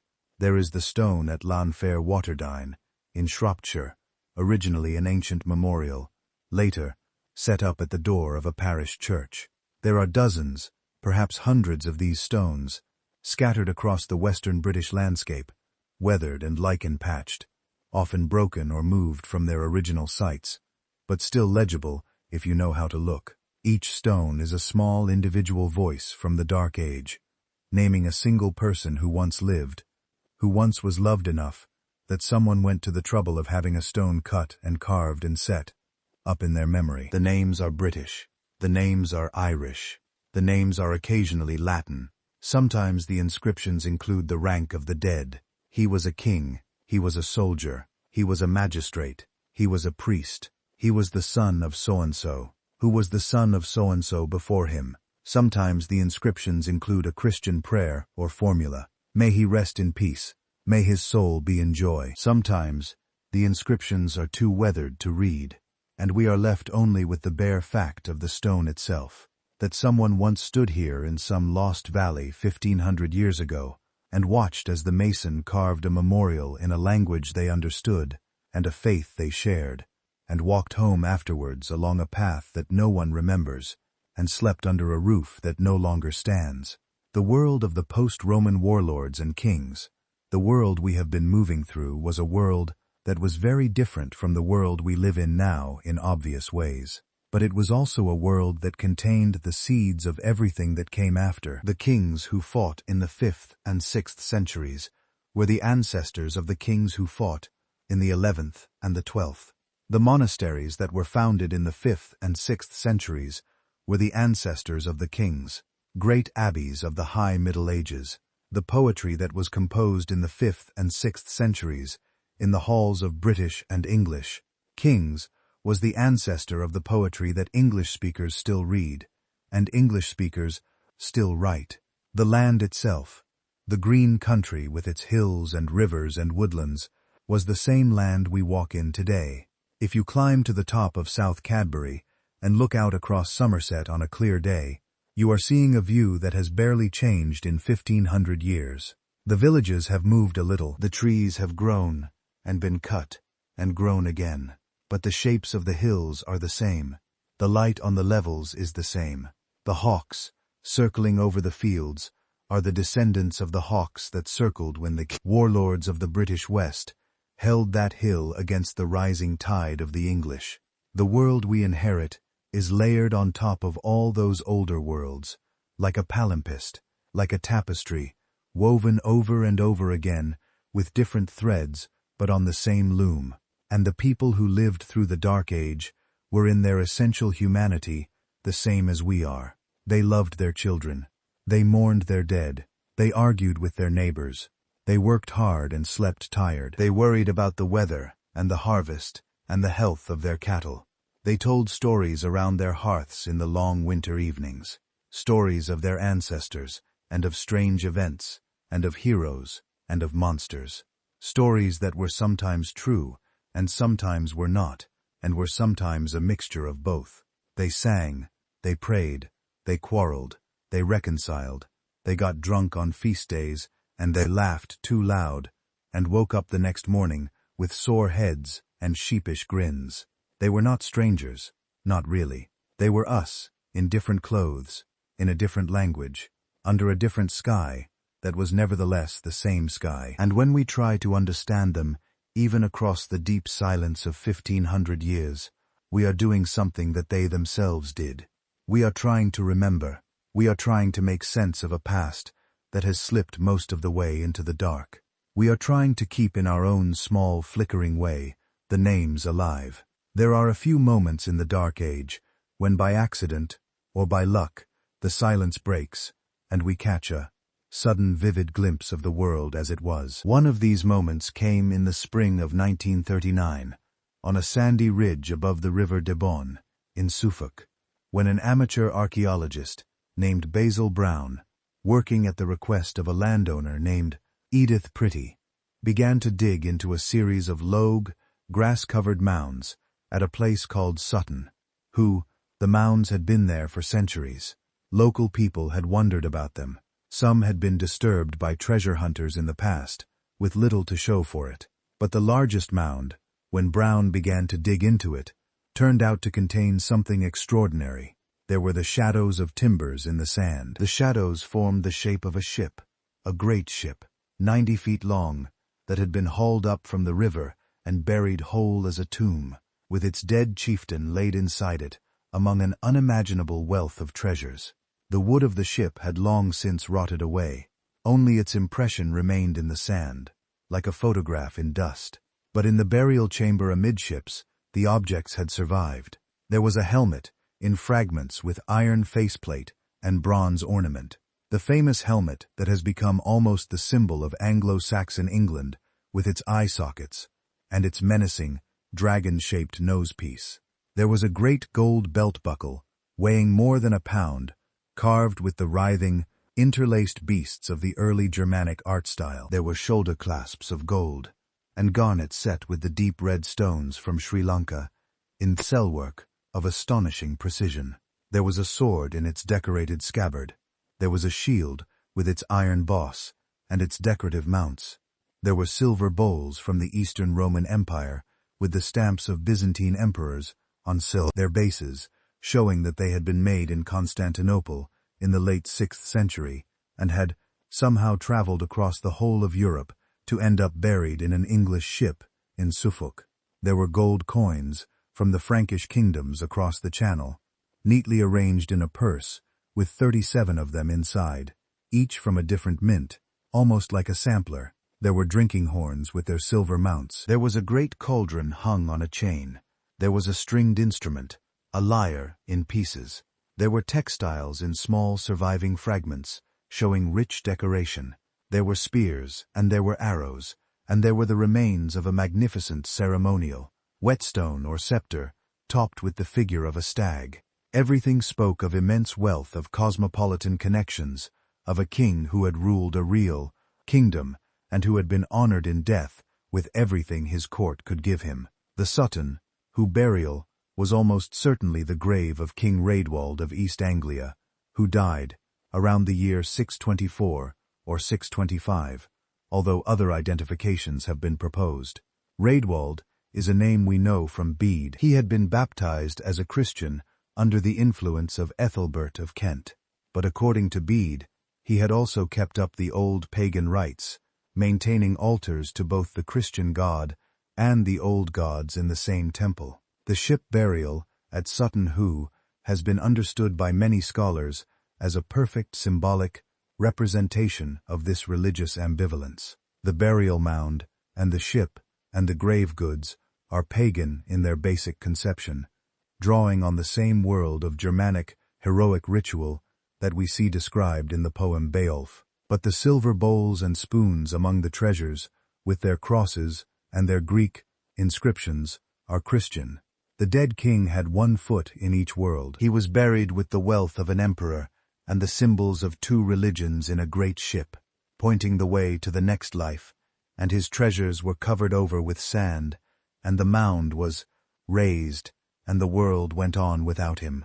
The discovery of Sutton, who in 1939, just months before the outbreak of the Second World War, transformed how we think about early Anglo-Saxon England. The old idea that the Anglo-Saxons of the 6th and early 7th centuries had been simple, rough, illiterate barbarians sitting in smoky timber halls drinking beer was suddenly very hard to maintain. Anyone who could be buried with that much wealth, that much craftsmanship, those Byzantine silver bowls and Frankish gold coins and Sri Lankan garnets, was not living in a backward little world. He was at the center of a network of trade and gift exchange that stretched across the whole of Europe and beyond. He had his own court poet to compose praise songs and lamentations. He had his own goldsmiths and his own armorers and his own shipbuilders. He had connections to other kings in Frankish Gaul and in Kent and in Northumbria, and probably further afield. He had wealth, he had power, he had in his own dim corner of the Dark Age a kind of brilliance that we are only just beginning to perceive, and he is not alone. Other rich Anglo-Saxon burials have come to light over the years, though none on quite the scale of Sutton, who there is the princely burial at Pritwill, in Essex, discovered in 2003. With its gold cross and its glass vessels and its hanging bowls, the burial of an East Saxon prince of the early 7th century. There is the burial at Taplow, in Buckinghamshire, excavated in 1883. There are the great cemeteries of Spong Hill in Norfolk, with their thousands of cremation urns. There is the recently discovered Staffordshire hoard, found in 2009 by a metal detectorist in a Staffordshire field, which proved to be the largest hoard of Anglo-Saxon gold and silver ever found. More than 3,600 pieces of richly decorated objects, mostly stripped from sword fittings and ceremonial gear, possibly the loot from one or several 7th-century battles, buried by someone who never came back to retrieve it. Each new discovery enriches our picture of the period. Each one chips away a little at the simple word dark and reveals colors underneath. But the silence persists, in spite of all the gold. The bowls and the buckles do not speak. The helmets and the spears do not tell us their stories. We can deduce, we can interpret, we can compare with other evidence, but we cannot hear the voices of the people who once held these things, and used them, and were buried with them. The world they lived in has gone, and the documents that might have told us about it were never written, or were lost, or were burned in some later war, or were used as scrap by some medieval scribe to bind a different book. We will never know what songs were sung in Rydwald's hall on the night before he died. We will never know what arguments he had with his queen. We will never know what he believed, really, about the gods he half-worshipped. We will never know the names of the men and women who built his ship and rowed it up the river to its final resting place above the Devon. The same is true on the British side. There are Welsh annals called the Annal Cambria that survive in copies from the 10th century, and later, which give us a year-by-year list of events going back to the 5th century. They are brief. Each year usually gets 1 or 2 lines, sometimes nothing at all. Battles are noted, deaths of important people, the years of plague, the eclipses of the sun and the moon. There is an entry for the year 516, which reads the Battle of Ben, in which Arthur carried the cross of our Lord Jesus Christ for 3 days and 3 nights on his shoulders, and the Britons were the victors.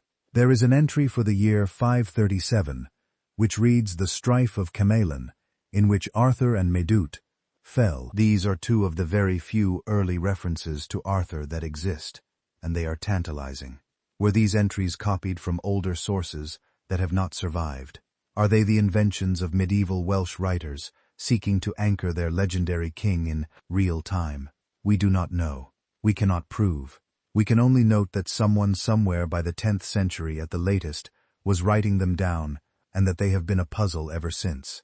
In the year 793, in the early summer, on the holy island of Lindisfarne off the coast of Northland, the monks woke up one morning to find longships beaching on their shore. The ships had carved prows, shaped like serpents and dragons. The men who jumped out of them carried axes and spears and round wooden shields. They were Northmen from across the sea. They were Vikings. They had come not to settle or to trade, but to raid. They sacked the monastery. They took its treasures.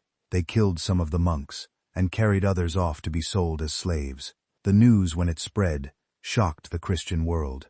The scholar Alcuin, a Northumbrian who was then working at the court of Charlemagne in Frankish Gaul, wrote a horrified letter back to his homeland, asking how such a thing could have happened, asking what sins must have brought down this judgment on the holy places. The pagan raiders had come back after centuries of Christian peace. The Dark Age, which had been slowly closing, was about to be cracked open again by a new wave of violence from across the sea. The Viking Age, which followed, was different from the Anglo-Saxon settlement that had preceded. It was better documented. We have annals and chronicles and saints, lives and laws and poems and runic inscriptions in real abundance. We can trace the Viking wars almost year by year through the late 9th and 10th centuries. We can follow the rise of Wessex under King Alfred and his successors. We can watch the Danish armies sweep across England, conquering Northumbria and East Anglia and Mea, and then being slowly pushed back, and then being absorbed into a New England that had Scandinavian elements knitted into its language, and its place names, and its laws. By the year 1066, when William the Conqueror crossed the Channel from Normandy and changed everything once again, the Dark Age was long gone. England was a literate, organized, taxed, mapped kingdom with a working royal administration and a network of monasteries and bishops and shears.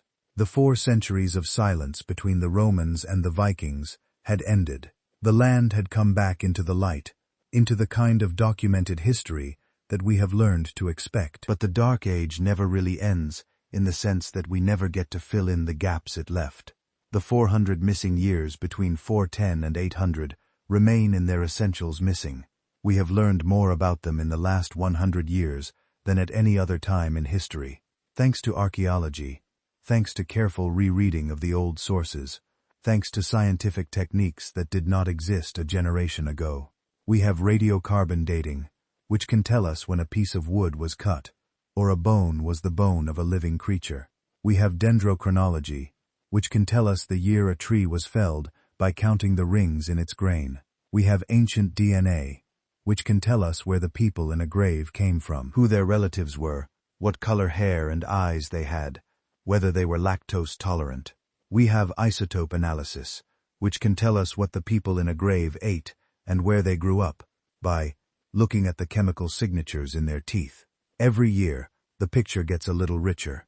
Every year, a few new fragments are added to the puzzle. But the puzzle is enormous, and most of the pieces are still missing, and many of them have been ground to dust by the long centuries, and we will never have the whole picture. Some of it is simply gone, and perhaps that is all right. Perhaps it is good for us even to have such a long, deep gap in our historical knowledge, sitting there like a dark pool in the middle of our island story. It reminds us that the past is not entirely ours.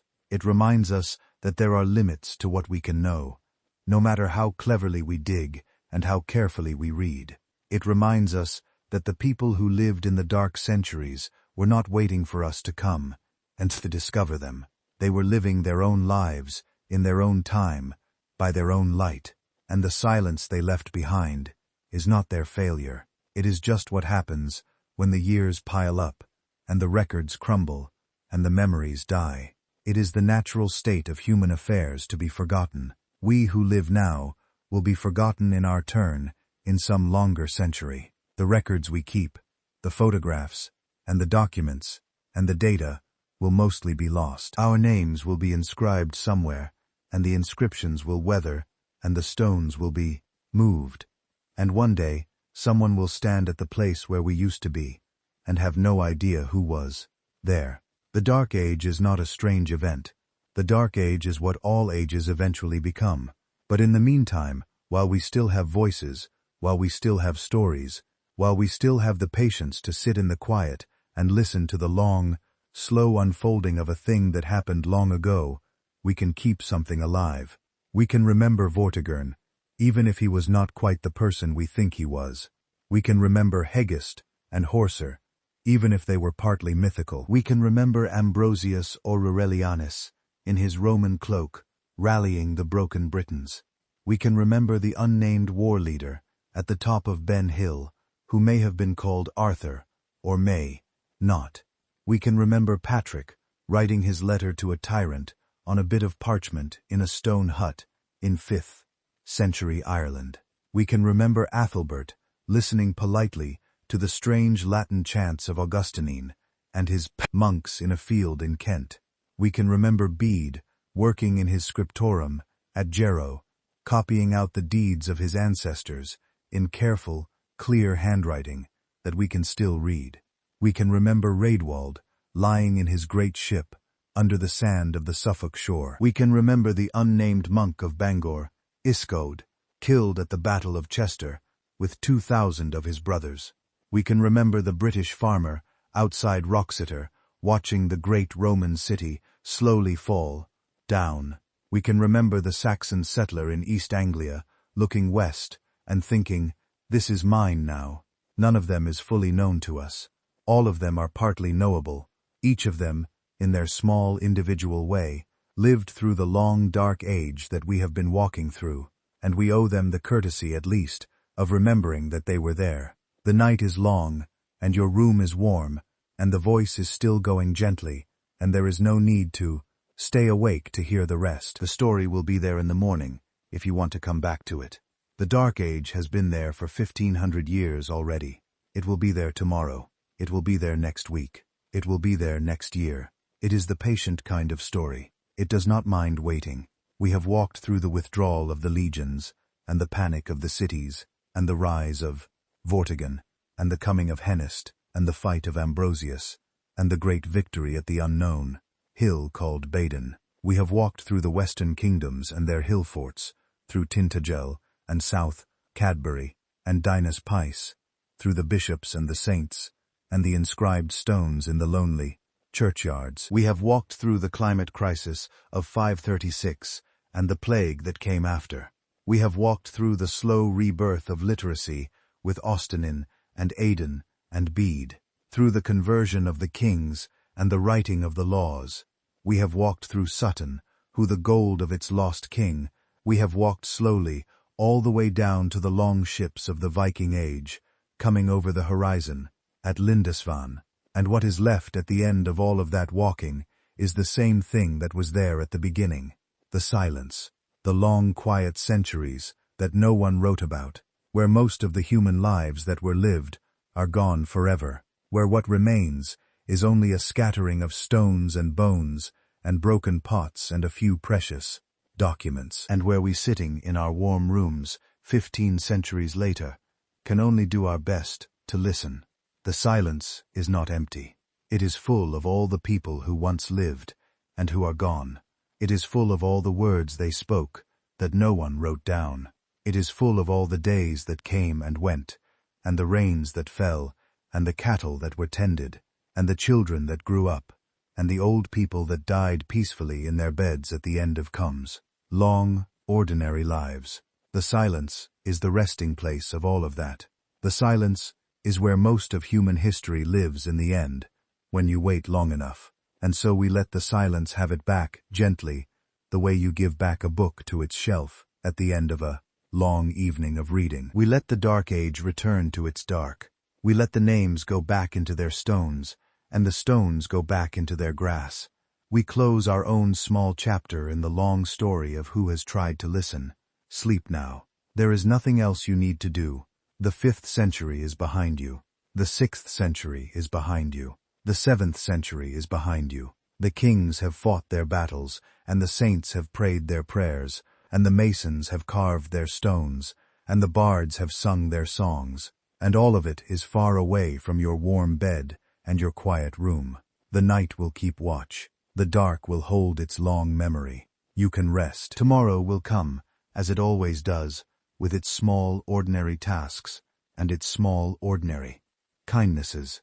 And the long centuries will still be there, if you ever want to walk through them again. But for now, just for now, you can let it all go.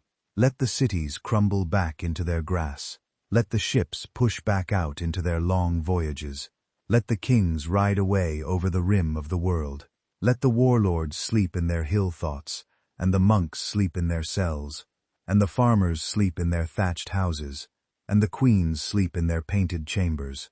Let the rivers run on with their British names through their English fields. Let the roads stretch out empty under the stars. Let the moon rise over Stonehenge, and over Tintagel, and over the broken walls of Colon, and over the sand at Sutton Hoo, and over the lonely hill of Ben, wherever that hill may be. Let it all rest exactly where it has rested for so many centuries already. There is something gentle in the end, about a story whose details have mostly been lost. You do not have to remember the names, because most of the names are not even known. You do not have to keep track of the dates, because most of the dates are uncertain. You do not have to follow the political maneuvering, because most of the politics has dissolved into rumor. The Dark Age is a story that gives you permission to forget. It is a story that has already forgotten most of itself. The fragments that come down to us are like leaves drifting down a slow river, brown and gold, and curled at the edges, going somewhere we cannot quite see. In a current we cannot quite feel. You can watch them go by for a while, and then you can close your eyes and listen to the water and the trach. Leaves will continue without you, and the river will continue without you, and that is fine. That is how it should be. That is how all of these old stories have always wanted to be received.